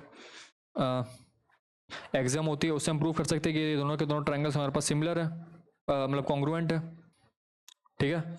अब उसके बाद हम ये बोल सकते हैं कि area of triangle A B D is equal to area of triangle B A C, क्योंकि दो कॉन्ग्रुएंट फिगर्स का एरिया हमेशा सेम होता है ना, यानी कि area of triangle A B D is equal to area of triangle A B C. Similarly हम area of triangle A B C is equal to area of triangle A E C, और A B C का area is equal to B F C, है ना। तो area of triangle D E F जो है आपका, वो area of triangle जो बड़ा वाला ट्राइंगल है वो 4 टाइम्स है area of triangle A B C के, है ना। कहने का ये मतलब है कि आप ये देख सकते हैं ना कि जो ये वाला ट्राइंगल है, triangle A B D, area of triangle A B D is equal to area of triangle A B C, and it is also equal to area of triangle A F C, it is also equal to area of triangle B C F. कहने का मतलब ये है कि ये जो हमारे पास बीच वाला ट्राइंगल है, ये बीच वाला ट्राइंगल, वो इसका जो एरिया है वो बाकी के जो ये वाले 3 साइड्स बचे हैं उनके एरिया के बराबर होगा। तो अगर इन सब का एरिया ए है, इसका एरिया ए है, तो इसका भी एरिया ए, इसका भी एरिया ए, तो जो बड़ा वाला ट्राइंगल डी एफ हमारा, ये बड़ा वाला जो ट्राइंगल है वो 4 टाइम्स हो जाएगा किसके, ट्राइंगल ए बी सी के, क्योंकि सबका सेम ही एरिया है। तो हमारा जो दूसरा स्टेटमेंट है वो भी सही है, ठीक है। तो हमारे पास हो जाएगा बोथ 1 and 2 आर करेक्ट, ठीक है। Let A B C D be a parallelogram, let X and Y be the mid points of the sides B C and A D. अगर हमारे पास ये पैरेललोग्राम है, देखिए पैरेललोग्राम के बहुत सारे क्वेश्चंस आ रहे हैं, तो इसके क्वेश्चंस प्रैक्टिस करने होंगे। ए बी सी डी, ये पैरेललोग्राम है, let X and Y be the mid points of the sides B C and A D, and M and N be the mid points of the sides A B and C D. Consider the following statements, the straight line M X cannot be parallel to Y N. Straight line M X, ये M X है, वो Y N के parallel नहीं हो सकती। देख लेते हैं भाई, अगर मैं ए सी को जोड़ूं और ट्राइंगल ए बी सी में मिड पॉइंट थ्योरम लगा दूं, मिड पॉइंट थ्योरम, यानी कि अगर दो साइड्स के मिड पॉइंट को ज्वाइन करने वाली लाइन तीसरे साइड के पैरेलल होती है, M C is parallel to A C. पहला हमारे पास रिजल्ट ये आया। दूसरा, अगर मैं ट्राइंगल ए डी सी में लगाऊं, ट्राइंगल ए डी सी में अगर मैं मिड पॉइंट थ्योरम लगा दूं, मिड पॉइंट थ्योरम, यहाँ से हम देख सकते हैं कि वाई एन जो है वो भी पैरेलल हो जाएगी किसके, ए सी के। यहाँ से हम देख सकते हैं यदि एम सी पैरेलल है ए सी के, वाई एन पैरेलल है एम सी नहीं एम एक्स, एम एक्स है पैरेलल ए सी के, और वाई एन है पैरेलल ए सी के, तो ऑब्वियसली एम एक्स जो होगा वो पैरेलल होगा वाई एन के, यानी कि ये वाली लाइन और ये वाली लाइन दोनों पैरेलल होगी। लेकिन क्वेश्चन में गिवन है कैन नॉट बी पैरेलल, तो हमारा पहला स्टेटमेंट रॉन्ग हो गया। दूसरा हमसे कह रहे हैं कि the straight lines A C B D X Y and M N meet at a point, यानी कि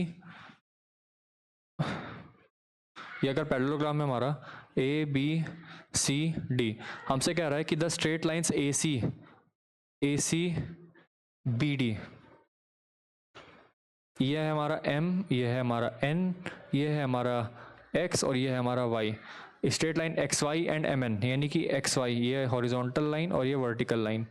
हमको पता है ज्योमेट्री, चाहे आप ज्योमेट्री से देखे पता है, चाहे आप सिमेट्री देख लें, या फिर आप इसको ऐसे भी देख सकते हैं कि जो हमारे ए सी और बी डी जो हमारे डायगोनल्स होते हैं वो हमेशा सेंटर पे करते हैं, और ये दोनों ऑलरेडी हमको मिड पॉइंट दे रखे हैं। यहाँ से अगर हम स्ट्रेट लाइन ड्रॉ करेंगे तो वो भी ऑब्वियसली सेंटर पे ही कोइंसाइड करेंगे, तो वो चारों की चौड़ लाइन एक पॉइंट पे मिल रहा है, और वो पॉइंट है हमारा basically centre of the parallelogram. तो हमारे पास दोनों ही हमारे पास सिर्फ यहाँ पे जो करेक्ट हो जाएगा वो क्या हो जाएगा, 2 ओनली, ठीक है। नेक्स्ट वाले सवाल पे आता है। The chord of an arc of a circle is of length X. अब यहाँ पे एक सर्कल सपोज बना हुआ है, ठीक है, और कॉर्ड की लेंथ हमारे पास गिवन है कितनी, एक्स। ए सी हमारे पास एक ए बी हमारे पास एक कॉर्ड है और हमारे पास सेंटर है, तो ए बी की लेंथ मेरे पास एक्स गिवन है। The height of the arc is Y, arc है मेरे पास ये, है ना, और इसकी जो हाइट है, यानी कि इस आर्क की जो हाइट है, सपोज ये ओ डी है, ओ डी की वैल्यू हमको कितनी दी हुई है, Y, and the radius, sorry O D की वैल्यू वाई नहीं है। यहाँ से अगर आप इसको देखें, ये वाली जो लेंथ है, ये वाली, ये सपोज एक पॉइंट को यहाँ पे मैं देता हूँ ई, तो जो हमारी ई डी है, ई डी, वो हमारे पास वाई है, ठीक है, और OD जो है हमारे पास वो रेडियस हमको गिवन है Z, ठीक है ना।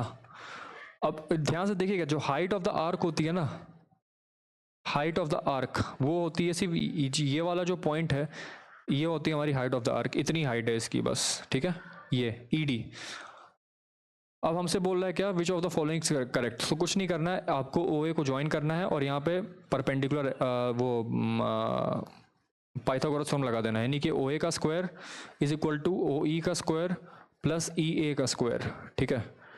अब हमको पता है कि कॉर्ड की लेंथ AB की वैल्यू x गिवन है, और अगर हम किसी सेंटर ऑफ द सर्कल से कॉर्ड पे एक परपेंडिकुलर ड्रॉप करते हैं तो हमेशा मिड पॉइंट पे जाता है, यानी कि जो AE की वैल्यू है वो कितनी हो जाएगी, AB/2, यानी कि जो OE की वैल्यू है वो बेसिकली कॉर्ड की लेंथ के हाफ हो जाएगी, यानी कि x/2 हो जाएगी। AE की लेंथ आ गई, OE की लेंथ क्या हो जाएगी मेरे पास, अगर OD हमारे पास Z गिवन है और ED हमारे पास Y है, तो OE कितना हो जाएगा, Z माइनस वाई, है ना। तो OE की वैल्यू हो जाएगी मेरे पास Z माइनस वाई का स्क्वायर, प्लस EA स्क्वायर की वैल्यू हमको हो चुकी है x²/2, और OA की वैल्यू कितनी है Z, यानी कि Z स्क्वायर। अब इसको सॉल्व कर लेना है, तो जब इसको सॉल्व करेंगे तो कितना आ जाएगा, ये आपके पास उधर जाएगा तो आपके पास हो जाएगा कितना 2, इसको यहाँ सॉल्व कर लेते हैं, ये आपके पास हो जाएगा 2 times Z square is equal to 2Z square plus 2Y square minus 2ZY plus x square. तो 2Z स्क्वायर और 2Z स्क्वायर कैंसिल आउट हो जाएगा, ठीक है, और x स्क्वायर को यहीं रहने देते हैं, y को उधर ले जाते हैं, तो फाइनली जो मेरे पास आंसर कितना आ जाएगा देख लेते हैं, x square is equal to 2ZY minus 2Y square, 2Y यहाँ से कॉमन लें,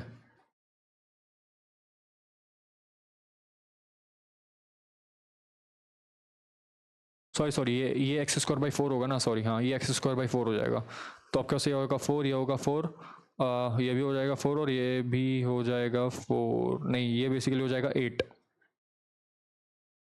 तो आपके पास हो जाएगा 8ZY माइनस 4Y स्क्वायर। यहाँ से मैं x² is equal to 4y यदि मैं कॉमन ले लूँ तो मेरे पास क्या बचेगा 2Z माइनस y, ये बचेगा। तो फाइनल आंसर मेरे पास क्या हो जाएगा x² is equal to 4y into 2Z minus y, option number D, ठीक है। नेक्स्ट सवाल पे आता है, in a triangle ABC angle B is twice of angle C is equal to twice of angle A।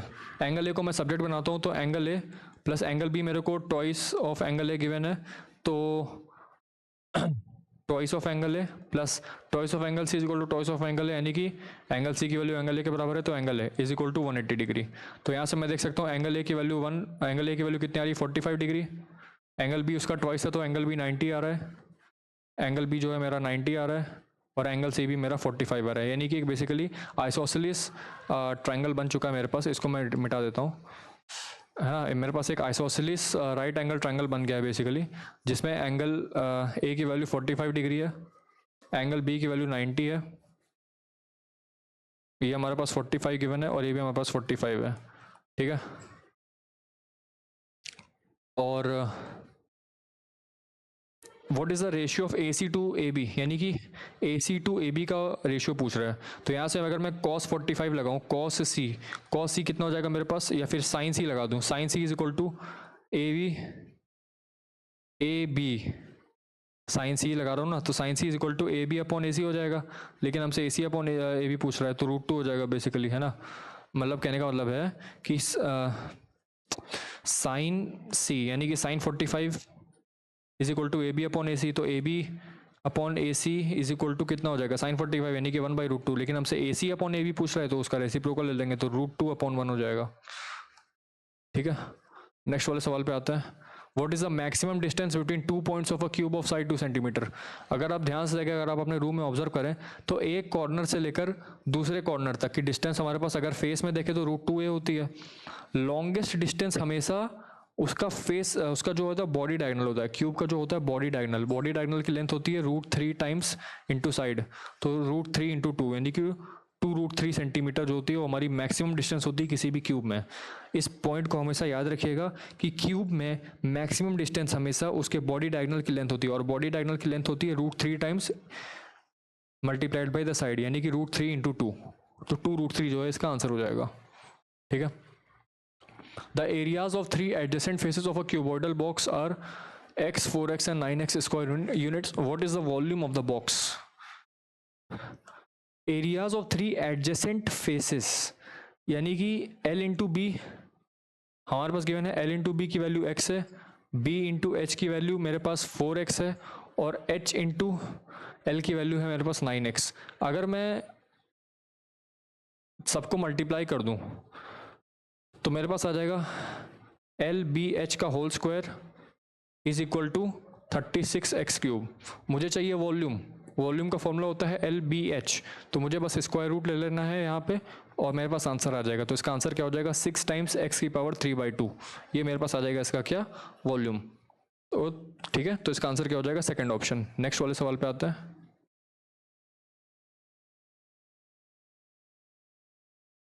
A cylinder सर्कमस्क्राइब्स a sphere, यानी कि एक sphere है मेरे पास और जो सिलेंडर है वो उसको सर्कमस्क्राइब कर रहा है। ठीक है, ये ऐसे रखा हुआ है। तो हम यहाँ पे देख सकते हैं by this geometry we can say that जो हाइट है हमारी वो इस स्फीयर का डायमीटर है। तो डायमीटर जो अगर हमारा हाइट है तो रेडियस कितना हो जाएगा, h/2। हमसे पूछ रहा है क्या, what is the ratio of volume of the sphere to that of the volume of the cylinder. तो वॉल्यूम ऑफ द स्फीयर क्या हो जाता है, 4/3 πr³ upon volume of the cylinder क्या हो जाता है, πr²h, πr²h। तो अब देखते हैं, r है हमारा h/2, या फिर आप h को रख सकते हो 2r, तो h को मैं 2r रख देता हूँ, तो r³ से r³ कैंसिल हो जाएगा, पाई से पाई कैंसिल हो जाएगा, तो 4/6 आंसर आ जाएगा। इसका आंसर क्या है, 2:3। ठीक है, अब देखते हैं, if for a triangle the radius of the circumcircle is double the radius of the inscribed circle. ये बार बार मैं आपसे बोल चुका हूँ कि ये डायरेक्ट सवाल है। इसका आंसर होता है इक्विलेटरल ट्राइंगल। कैसे, मैं आपको प्रूफ इसका दिखा देता हूँ। यहाँ पे ये हमारे पास एक इक्विलेटरल ट्राइंगल है और ये हमारा उसका सर्कम सर्कल है। ठीक है, इक्विलेटरल ट्राइंगल में centroid, circumcentre, orthocentre, incentre, excentre, 9 point centre, सारे के सारे जितने भी सेंटर है, सॉरी एक्स सेंटर नहीं, लेकिन बाकी जो जितने 5 सेंटर्स है वो हमेशा कोइंसाइड करते हैं। कौन कौन से, centroid, circumcentre, incentre, orthocentre, 9 point centre, ये सारे के सारे सेंटर्स जो है हमारे कोइंसाइड करते हैं। ठीक है, यानी कि यहाँ पे और यहाँ पे जो मेरा ये बन रहा है वो ये हमारा इन सर्कल है। ठीक है, हमसे क्या पूछ रहा है, हमसे बेसिकली ये डिस्टेंस यानी कि OA और ये, इस पॉइंट को मैं E बोल देता हूँ थोड़ी देर के लिए। तो हमसे OA और OE का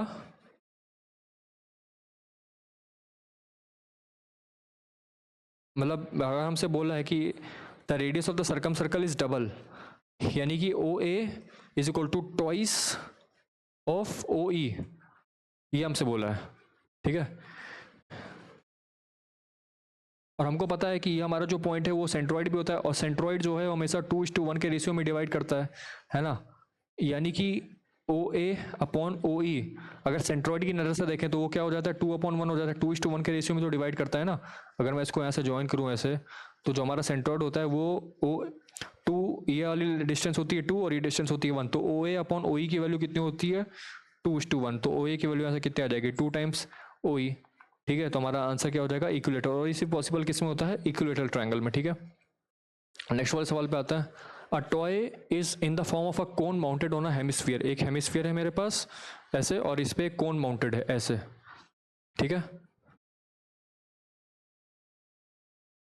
with the same radius, common base है। The diameter of the base of the conical portion is 12 centimetre, यानी कि इसका जो बेस होता है वो 12 सेंटीमीटर है and it's height is 8 centimetre. ठीक है, ये 8 है और इसका रेडियस है मेरे पास कितना, 6, तो इसका भी रेडियस 6 हो जाएगा। हमसे पूछा है टोटल सरफेस एरिया बता दीजिए कि कितना बन जाएगा। तो इसका सरफेस एरिया कितना होता है कोन का, πRL, पाई आर एल, ठीक है। तो ये आपकी डिस्टेंस हो जाती है 10, यही आपकी स्लैंट हाइट होती है विच इज़ एल। तो एल की वैल्यू आपके पास 10 आ जाएगी, आर की वैल्यू हमारे पास 6 गिवन है, तो ये हमारे पास हो जाएगा 60 पाई कोन का। और हेमिस्फीयर का सरफेस एरिया कितना हो जाएगा, 2 पाई आर स्क्वायर। तो 2 पाई इंटू 36, 6 का स्क्वायर हो जाएगा 36 विच इज़ इक्वल टू 72 पाई। तो 72 पाई प्लस 60 पाई हो जाएगा हमारे पास टोटल सरफेस एरिया। ये हमारे पास आ गया किसका, कोन का, और ये हमारे पास आ गया किसका, हेमिस्फीयर का। तो जब हम इन दोनों को ऐड कर देंगे तो मेरे पास पूरे टॉय का सरफेस एरिया आ जाएगा, यानी कि 132 पाई सेंटीमीटर स्क्वायर, ठीक है। वॉल्यूम निकालना चाहे तो वॉल्यूम निकाल देंगे। वॉल्यूम इसका हो जाएगा 1/3 पाई आर क्यूब। अगर कोन की बात करें तो हो जाएगा 1/3 पाई आर क्यूब। आर क्यूब की वैल्यू 6 क्यूब, तो यानी कि 216 प्लस हेमिस्फीयर की बात करें तो कितना होता है 2/3 पाई आर क्यूब। जब हम इन दोनों को ऐड करेंगे तो कितना हो जाएगा, सॉरी 1/3 पाई आर क्यूब नहीं, 1/3 पाई आर स्क्वायर एच, यानी कि 36 मल्टीप्लाइड बाई एच, ये हो जाएगा बेसिकली। तो 36 इंटू 8 पाई प्लस या फिर इसको कैंसिल आउट करें तो कितना हो जाएगा 96 पाई प्लस 144 पाई, 240 पाई जो है मेरा आंसर रह रहा है इसका, ठीक है। नेक्स्ट वाले क्वेश्चन पे आते हैं। For the next 3 items that follow, देखिए ये वाला जो सवाल बना था ये बेसिकली सवाल आपका छोड़ने के लिए ही बना था। कभी कभी हमारे पास ऐसे कुछ क्वेश्चंस आ जाते हैं जिनको हमें छोड़ने के अलावा हम कुछ और कर नहीं सकते, we have to leave that. और ये क्वेश्चन जो है नेक्स्ट के जो 3 क्वेश्चन है आपके इसी प्रकार के हैं, तो बहुत ही लेंदी जाएंगे, सवाल कैलकुलेशन बेस्ड है, आप देख सकते हैं, तो इसको छोड़ना ही बेहतर रहेगा, ठीक है। फिर भी मैं आपको दिखा देता हूँ यहाँ पे, इसको हम नीचे रफ में करते हैं। हमसे क्वेश्चन में गिवन है कि a right triangle having hypotenuse 25 centimetre, ठीक है। एक राइट ट्राइंगल है, हाइपोटेन्यूज वो 25 सेंटीमीटर का है, और लेग्स जो हमारे गिवन है, लेग्स मतलब कि जो बेस और परपेंडिकुलर होता है उसका रेशियो हमें 3:4x, यानी कि अगर ये 3x है तो ये 4x है। तो अगर हम इसको सॉल्व करेंगे तो मेरे पास आ जाएगा 25x square is equal to 25। अगर हम मैं यहाँ पे पाइथागोरस लगाऊंगा तो ये आ जाएगा, एक्स स्क्वायर की वैल्यू 1 आ रही है, मतलब सॉरी 625, तो एक्स स्क्वायर की वैल्यू यहाँ से 25 आ रही है, यानी कि एक्स की वैल्यू आ जाएगी 5। तो मेरे पास जो ट्राइंगल बेसिकली बन रहा है वो है क्या, 15, और ये हमारे पास 20, तो ये हमारे पास 25 हो जाएगा, ठीक है। अब देखते हैं, हमसे कह रहा है कि व्हाट इज द और क्वेश्चन में आगे ये कह रहा है कि a right triangle having hypotenuse 25 centimetre and legs in the ratio 3:4 is made to revolve about its hypotenuse, यानी कि इस पॉइंट के अबाउट मैंने इस कोन को रिवॉल्व कर दिया। अगर मैं इस कोन को ऐसे बना दूं, सपोज ये मेरे पास 15 है और ये मेरे पास 20 है, तो मैंने क्या किया, मैंने इस हाइपोटेन्यूज के अबाउट इस कोन को रिवॉल्व कर दिया, ठीक है। मतलब इसके अबाउट मैंने इसको ऐसे रिवॉल्व कर दिया, तो यहाँ से कुछ ऐसे जाएगा, इसको मैं देखूं, इसको मैं ग्रीन से मार देता हूँ ऐसे, और ये कुछ ऐसे जाएगा, ठीक है। ये इस प्रकार से ऐसे रिवॉल्व हो गया। तो अगर मैं इसको इससे ज्वाइन कर दूं ऐसे, तो मेरे पास एक कोन टाइप बन गया ऐसे, एक कोन मेरे पास ये बना। सपोज मेरे पास ट्रायंगल था पहले से ABCD, तो कोन ABD एंड कोन BCD, हमारे पास ये 2 कोन बन गए। अब हमसे क्वेश्चन में ये पूछ रहा है कि what is the volume of the double cone formed, यानी कि हमारे पास इन दोनों वॉल्यूम्स, इन दोनों कोन्स का वॉल्यूम पूछ रहा है, टोटल वॉल्यूम। तो अगर मैं इसको ऐड करके देखूं तो कितना बन जाएगा, ये आपका हो जाएगा 1/3 पाई। अब ABD वॉल्यूम का रेडियस कितना हो जाएगा, हमको उसका रेडियस निकालना पड़ेगा, ठीक है। अगर मैं मतलब रेडियस नहीं, रेडियस और हाइट दोनों ही निकालना पड़ेगा, ठीक है। तो कहने का मतलब है कि अगर मैं इसकी हाइट को x मान लेता हूँ, तो इसकी हाइट कितनी हो जाएगी 25 - x, है ना। तो रेडियस निकालने के लिए तो मेरे पास ये है ही पहले से, ये जो ट्रायंगल बना हुआ है, तो पहले हम ये निकाल लेते हैं। कैसे निकालेंगे,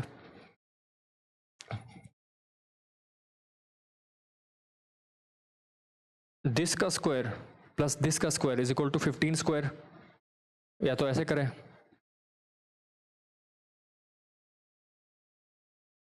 इस पॉइंट को मैं बोल देता हूँ ओ, ठीक है। तो ट्राइंगल ए बी ओ में मैं वो लगाता हूँ पाइथागोरस थ्योरम, तो हो जाएगा 225 is equal to x square plus O B square, और फिर triangle A triangle B O C में भी लगा देता हूँ मैं, तो कितना हो जाएगा 400 is equal to 25 minus x का square plus O B square, ठीक है। इसको जब हम सॉल्व करेंगे तो आएगा 400 is equal to 625 plus X square minus 50x plus O B square को मैं यहाँ से बोल सकता हूँ कि ये 225 माइनस एक्स स्क्वायर हो जाएगा ओ बी स्क्वायर, तो प्लस 225 माइनस एक्स स्क्वायर, ठीक है।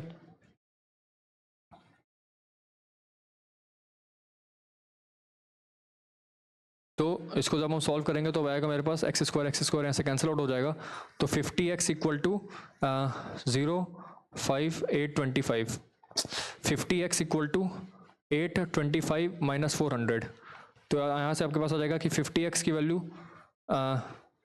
425 आ रही है। एक मिनट, यहाँ पे थोड़ी सी मिस्टेक होगी कैलकुलेशन में, 625 प्लस 225 कितना हो जाएगा मेरे पास 850 ना, 850 हो जाएगा। तो 850 को जब मैं इसे सब्ट्रैक्ट करूँगा तो आएगा मेरे पास 450, तो यहाँ से x की वैल्यू मेरे पास 9 निकल के आ रही है, ठीक है। x की वैल्यू मेरे पास 9 निकल के आ रही है।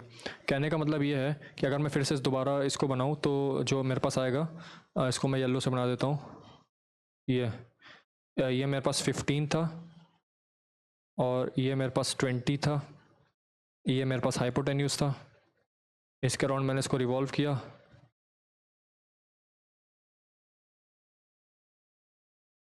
ऐसे, तो ये मेरे पास बना है एक, जो मेरे पास एक डबल कोन बना था ऐसे, है ना।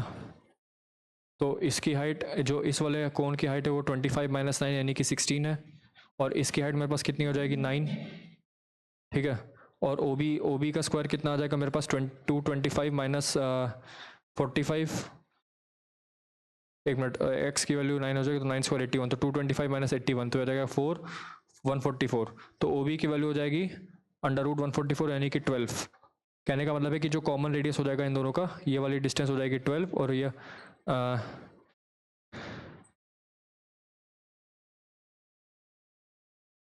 वाली डिस्टेंस हो जाएगी मेरे पास 12, ठीक है। तो कुछ नहीं करना, हमको उसका वॉल्यूम निकाल देना है, तो वॉल्यूम निकालेंगे तो कितना हो जाएगा 1/3 पाई आर स्क्वायर के यानी कि 144 इंटू 9, ये हो जाएगा मेरे पास कोन का वॉल्यूम, और इस वाले कोन का वॉल्यूम कितना हो जाएगा मेरे पास 1/3 पाई आर स्क्वायर, तो वही रहेगा 12 स्क्वायर इंटू 144 इंटू 16, तो 144 पाई/3, जब मैं इसको और इसको ऐड करूँगा तो 144 पाई/3 मेरे पास कॉमन आ जाएगा, बचेगा 16 प्लस 9 यानी कि 25। तो जब आप इसको सॉल्व करेंगे तो कितना आ जाएगा, रफली एस्टिमेट सॉल्व करें तो अगर मैं इसको काटूँ, मैं यहाँ से 1 ले लेता हूँ, तो 144 इंटू 25 के अप्रॉक्सीमेट कुछ आंसर आ जाएगा। इसको सॉल्व करेंगे तो कितना आएगा, √2 144 इंटू 25 227 2882 9, ये रफली आपका जो है ऑलमोस्ट 3600 के आसपास आ रहा है, ठीक है। या फिर आप इसको ऐसे भी देख सकते हैं कि 3600 मतलब रफली ऑलमोस्ट 3600 के आसपास आ रहा है। अगर मैंने पाई को 3 लिया है तो 3.1 लेंगे तो थोड़ा सा और ज़्यादा होगा, यानी कि ऑलमोस्ट 3700 के अराउंड में आएगा, ठीक है। तो इसका आंसर ऑलमोस्ट जो है मेरा 3700 के आसपास आ रहा है, क्योंकि मैंने पाई को जस्ट कैलकुलेशन सिंप्लीफाई के लिए 3 ले लिया, तो इसका आंसर कितना हो जाएगा 3768। अब हमसे को सरफेस एरिया कैसे निकालेंगे, तो अब देखिए सरफेस एरिया निकालने के लिए हम यहाँ पे कौन सा फॉर्मूला लगा देंगे, वो वही वाला pi into r into L.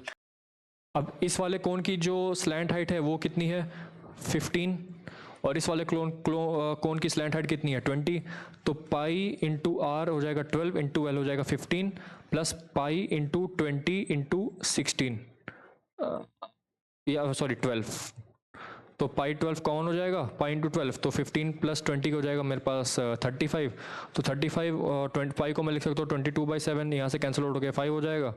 तो ये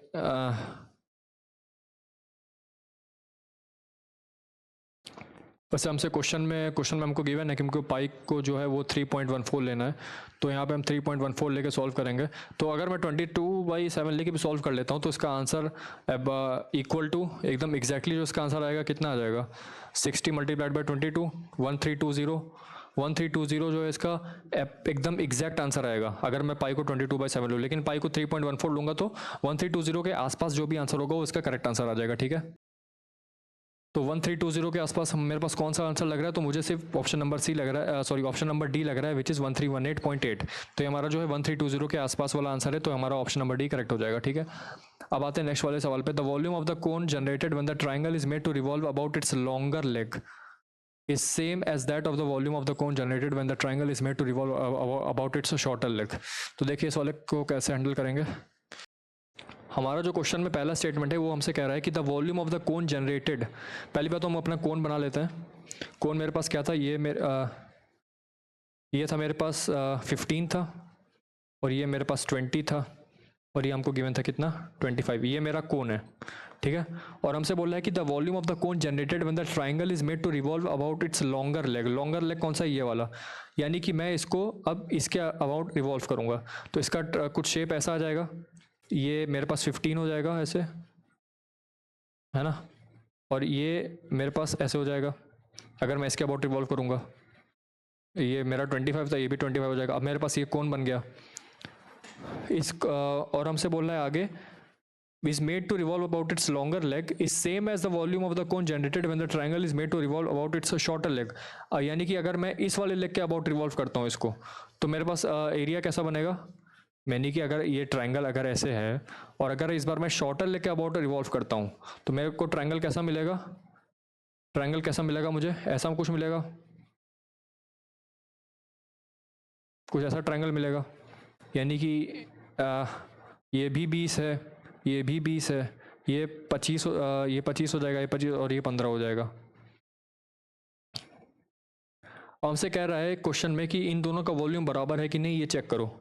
ये V1 है और ये V2 है, तो क्या इन दोनों का वॉल्यूम बराबर है, तो देख लेते हैं। इसका वॉल्यूम कितना हो जाएगा 1/3 into pi into r square हो जाएगा 15 स्क्वायर यानी कि 225 इंटू एच कितना है मेरे पास 20।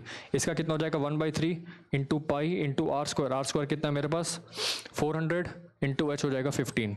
इसको देख लेते हैं तो कितना हो जाएगा, ये ऑलमोस्ट आपका आ रहा है, पाई के टर्म्स में लिखें तो कितना आ जाएगा 0.154 4500/3 इंटू पाई यानी कि 1500 पाई,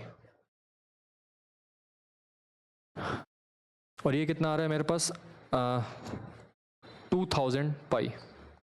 तो 1500 पाई किसी भी हालत में 2000 पाई के बराबर नहीं है, तो पहला स्टेटमेंट हमारा रॉन्ग है। दूसरा हमसे कह रहा है कि the sum of the volume of the cone generated when the triangle is made to revolve about its longer leg and the volume of the cone generated when the triangle is made to revolve about its shorter leg, यानी कि इन दोनों का सम, तो इन दोनों का सम मेरे पास कितना आ रहा है 3500 पाई, 3500 पाई। नो, अगर इन दोनों का सम किसके बराबर होना चाहिए, is equal to the volume of the double cone generated when the triangle is made to revolve about its hypotenuse.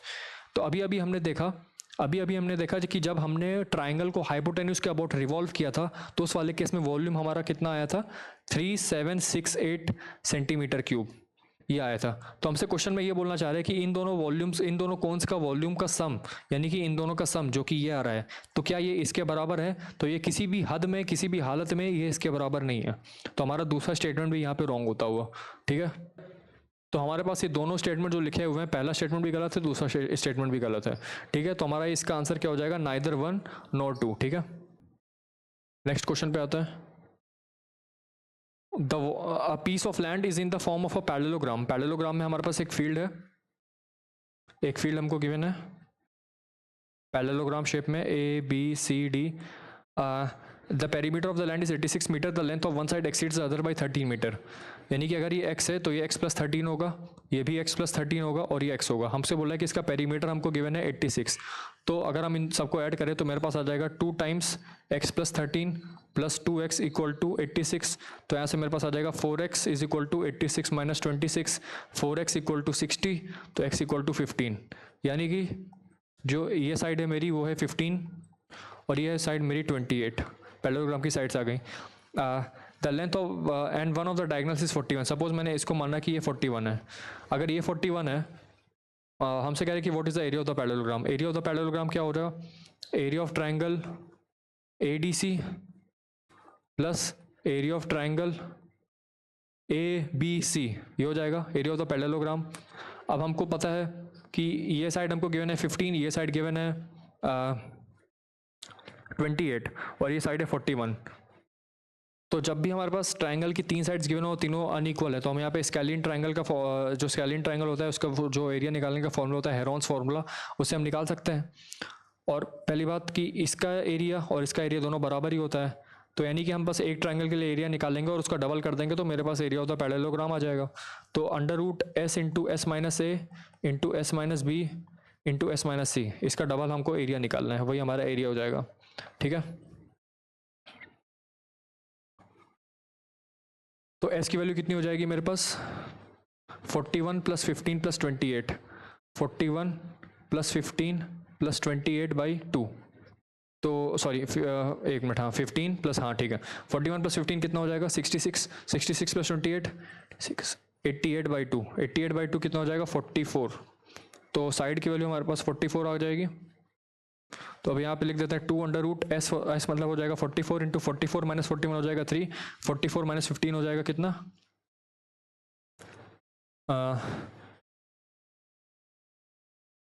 44 minus 15 कितना? 34, 29, 29 ही होगा ना, हाँ। और कितना हो जाएगा S माइनस C? 44 माइनस 28 कितना हो जाएगा आपके पास? यहाँ पे एक छोटी सी मिस्टेक हो गई है। यहाँ पे बेसिकली 41 प्लस 15 आपका 66 हो जाएगा।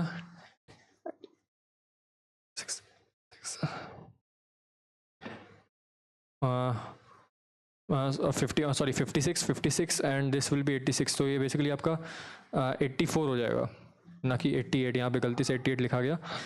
ये आपका हो जाएगा 84 होगा ना, तो यहाँ पे आपका 42 हो जाएगा। तो यहाँ पे इसको इरेज कर देते हैं पहले। ये सब छोटी छोटी सिली मिस्टेक्स होती रहती हैं, तो इनको देखते रहिएगा, है ना। तो यहाँ पे आपके पास हो जाएगा 2 टाइम्स अंडर रूट S है मेरा 42 इंटू 42 माइनस 41 हो जाएगा 1 इंटू 42 माइनस 15 हो जाएगा कितना? 32 27, ठीक है। और 42 माइनस 28 हो जाएगा आपका 16। तो जब आप इसको सॉल्व करेंगे तो आपके पास आ जाएगा 2 टाइम्स 42 हो जाएगा आपका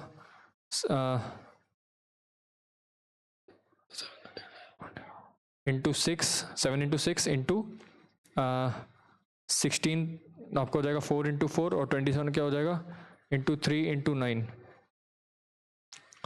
ठीक है। सॉरी 41 होगा, एक मिनट,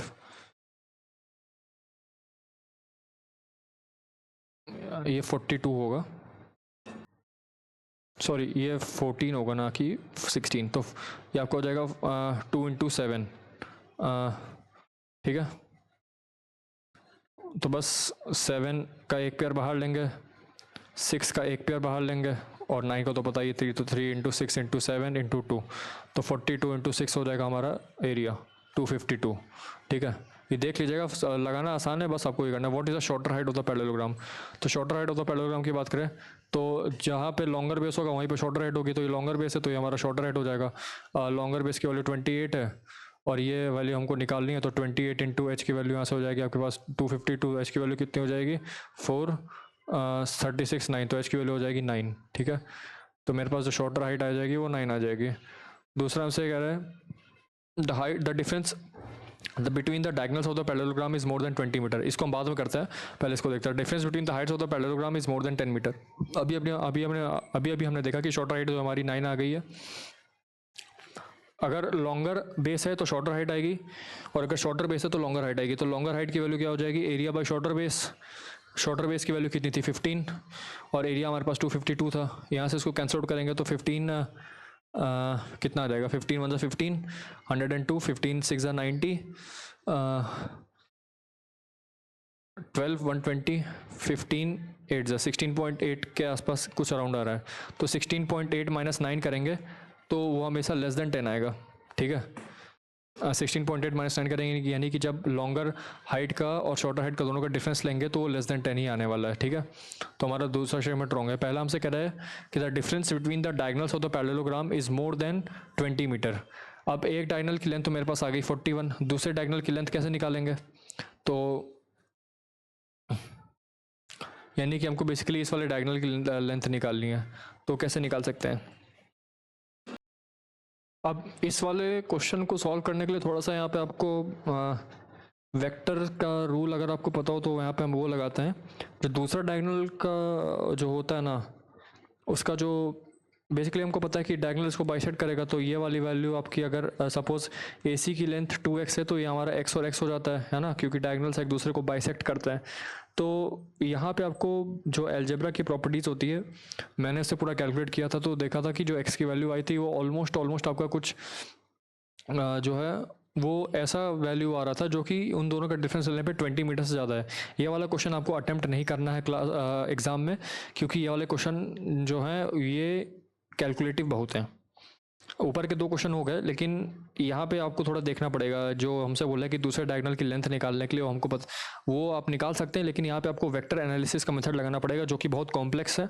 वहाँ पे आपको कॉस थीटा की वैल्यू निकालनी पड़ेगी। कॉस थीटा की वैल्यू एक कोई हमारे पास नॉन स्टैंडर्ड वैल्यू नहीं है, एक डेसिमल के टर्म्स में आएगी, तो ये बिना कैलकुलेटर के सवाल हो नहीं पाएगा। तो यहाँ मैंने किया था तो इसका आंसर आ गया था। तो इसका आंसर जो है आपको वो वाला फर्स्ट होगा, ठीक है। कैलकुलेटर से आपको वैल्यू निकालनी पड़ेगी क्योंकि इसकी ऐसी वैल्यू तो नहीं निकलेगी। इसका आंसर हो जाएगा 1 only. If one of the roots of the equation is 3 times the other then which of the following relations is correct. अगर एक रूट x है तो दूसरा हो जाएगा 3x। तो यहाँ से मेरे पास आ जाएगा 4x की वैल्यू हो जाएगी -q/p और 3x स्क्वायर की वैल्यू हो जाएगी r/p। तो x की वैल्यू यहाँ से मैं रख देता हूँ -q/4p, यहाँ पे रख देता हूँ तो आ जाएगा 3 × q²/16p² की वैल्यू आ जाएगी r/p। p से p कैंसिल आउट हो जाएगा तो 3q² की वैल्यू आ जाएगी 16pr। Answer A. Next question पे आते हैं। If the radius of a circle is increased by 6% then its area will increase by. Area radius increase हो गया कितना, बाई 6%। तो रेडियस कितने, एरिया कितने से इंक्रीज होगा? तो πr² है, एरिया πr' स्क्वायर हो जाएगा। तो πr' minus πr² upon πr² into 100। तो r' minus r² upon r² into 100 करना पड़ेगा। इसको सॉल्व कर लेंगे यहाँ से। r' की वैल्यू आ रही है कितनी, 106 r/100, यानी कि 106 का स्क्वायर अपॉन 100 का square.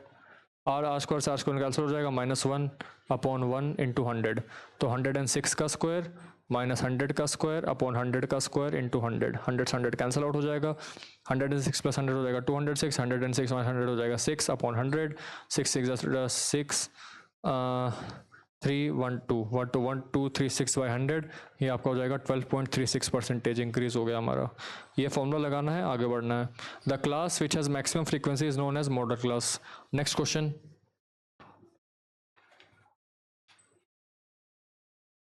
Consider the following statements related to cumulative frequency polygon of a frequency distribution. The frequency is being cumulated from the lower end of the range. Lower end of the range का यहाँ पे specific मतलब निकलता है क्योंकि हमारे पास एक दो तरह के ओजाइव्स होते हैं ना। जो क्यूमुलेटिव फ्रीक्वेंसी पॉलीगॉन होते हैं वो बेसिकली एक तरह से हम उसको ओजाइव मान सकते हैं।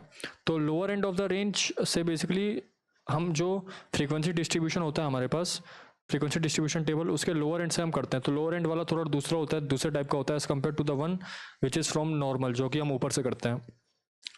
ठीक है, अब पहला पॉइंट पढ़ते हैं। The cumulative frequency polygon gives an equivalent representation of a frequency distribution table.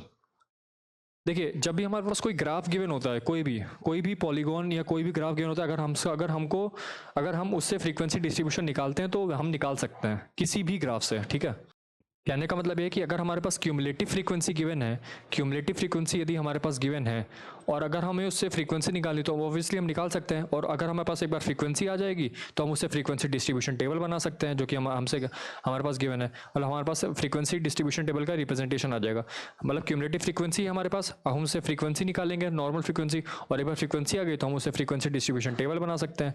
तो हमारे पास पहला स्टेटमेंट बिल्कुल सही है। दूसरा हमसे कह रहा है कि cumulative frequency polygon is a closed polygon, closed polygon तो होता है, ये तो बिल्कुल सही है, with one horizontal and one vertical side.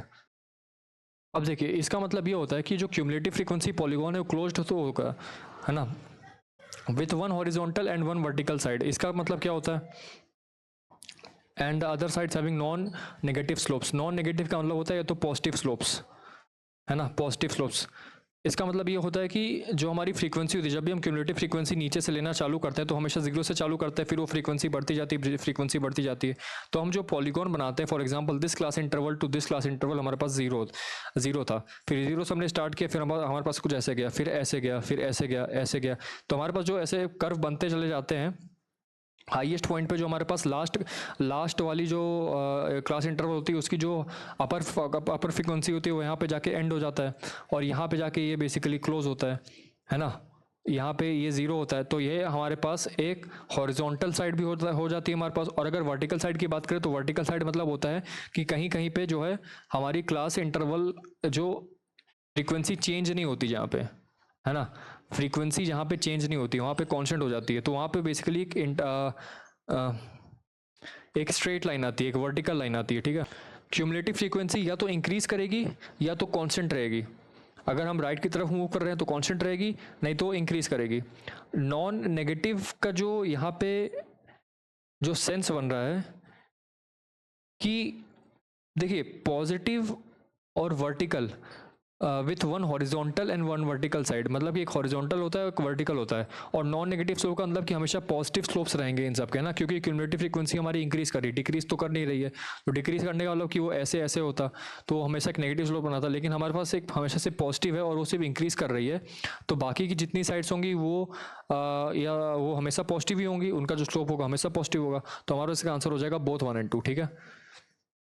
Number of अब हम आते हैं इस पे। Consider the following data, number of complaints lost due to road accidents in a state within a year for 5 consecutive years, budgetary allocation of the total available funds to the various items of expenditure, which of the above data is a suitable representation of a pie chart। तो इसका correct answer जाहिर सी बात है इसका 2 ही होगा। अगर pie chart हम तभी लेते जब हमारे पास एक ही सेक्टर के एक ही डोमेन के हमारे पास वेरियस हमारे पास उसके सब डोमेन्स हो। मतलब कहने का ये मतलब है कि जब हम पाई चार्ट बनाते हैं तो हम एक मेन हेडिंग लेके चलते हैं और उस मेन हेडिंग के सब पार्ट्स होते हैं। फॉर एग्जांपल कि जैसे आप स्टेशनरी खरीदने जा रहे हैं तो स्टेशनरी में मुझे कितना इरेजर लाना है, मुझे कितना पेंसिल लानी है, मुझे पेन कितने लाने हैं, मुझे कंपास या प्रोटेक्टर या जितने भी सेट स्क्वायर्स रूलर्स ये सब जितने भी हैं, तो मैं कितना कितना इसको डिस्ट्रीब्यूट करूंगा। तो एक मेन हेडिंग जो कि है स्टेशनरी, उसके अंदर जितने सब पार्ट्स आते हैं उसके, तो उसको हम पाई चार्ट से रिप्रेजेंट करते हैं। फॉर एग्जाम्पल हमारे पास इलेक्ट्रॉनिक आइटम्स है, इलेक्ट्रॉनिक आइटम्स में मेरे पास लैपटॉप कितना लाना है, मुझे कंप्यूटर लाना है, मुझे फ्रिज लाना है, वॉशिंग मशीन, AC, ये जितने भी इलेक्ट्रॉनिक आइटम्स हैं वो सब के सब एक डोमेन के अंदर है इलेक्ट्रॉनिक्स।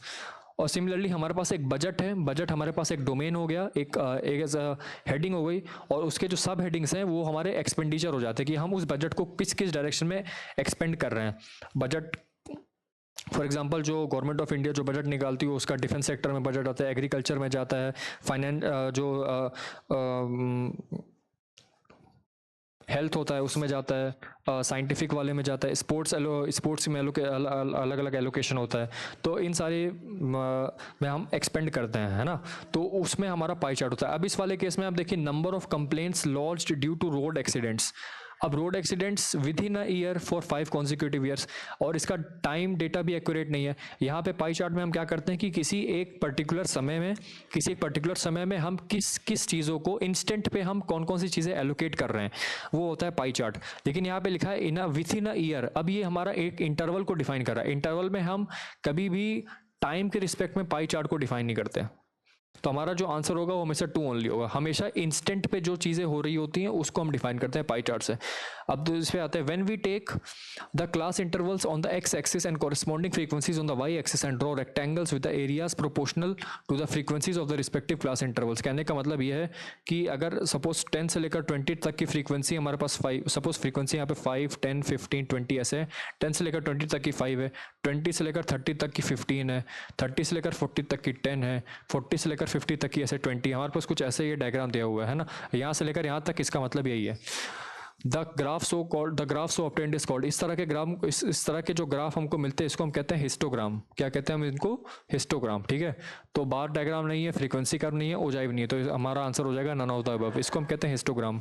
ठीक है, if xi's are the mid points of the class intervals of grouped data, group data मतलब कि एक्साइज हमारे पास वेरिएट्स हो गए, FIs are the corresponding frequencies and x bar is the mean, then what is this equal to?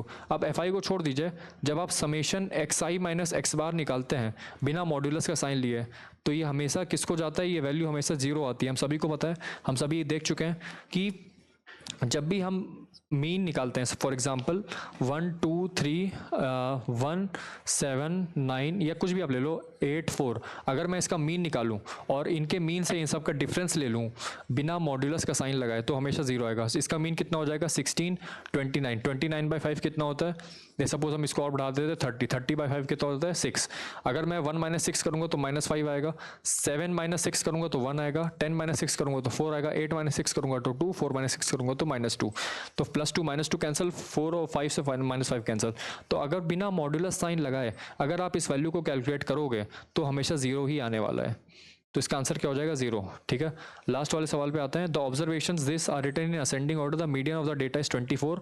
अब देखिए कितने terms है? 1 2 3 4 5 6 7 8 9 10, तो 10 है, नंबर ऑफ टर्म्स इवन है, तो हमारे पास इसका मीडियन का फॉर्मूला क्या होता है? n+1th ऑब्जर्वेशन यानी कि n/2th ऑब्जर्वेशन यानी कि 5th ऑब्जर्वेशन, n की वैल्यू 10 है ना, तो n/2th कितना हो जाएगा? 5th observation plus n/2 + 1th यानी कि 6th ऑब्जर्वेशन। इन दोनों का मीन ले लेते हैं। तो 5th ऑब्जर्वेशन क्या है? x + 1, 6th ऑब्जर्वेशन क्या है? 2x - 13, इन दोनों का मीन लेंगे तो हमारे पास आ जाएगा, तो x + 1 + 2x - 13/2 = 24। तो यहाँ से आ जाएगा 3x - 12 = 48, तो 3x = 60, x = 20। तो हमारे पास जो x की वैल्यू आ गई वो कितनी आ गई? 20। तो इसी के साथ हम यहाँ पे CDS के 2014 के सेकंड पेपर के पार्ट 2 को एंड करते हैं। आपने देख लिया कि इसमें ज्योमेट्री से रिलेटेड हमारे पास बहुत सारे क्वेश्चंस आए, और statement correct, statement 1 and statement 2 वाले जो करेक्ट हैं उस टाइप के ज़्यादा सवाल आ रहे हैं इन ज्योमेट्री। तो ज्योमेट्री का अच्छा खासा वेटेज है, इसको इग्नोर मत करिएगा। पैरेललोग्राम और मेंसुरेशन के अच्छे अच्छे क्वेश्चंस आए, और इस कंटेक्स्ट में मैंने देखा कि इसमें मोस्टली के सारे क्वेश्चंस पैरेललोग्राम पे ही बेस्ड थे और कुछ कुछ ट्रायंगल्स पे। तो उन सब पे हमें देखने की ज़रूरत है, उन पे हमें वर्क करने की ज़रूरत है। ज्योमेट्री पे कमांड अच्छा होना चाहिए, मेंसुरेशन पे भी ठीक ठाक है, और स्टैटिस्टिक्स में हमारा जो मेजर जो पार्ट है वो थ्योरी का पार्ट है। इसमें आपसे कैलकुलेशन उतनी नहीं करवाएंगे।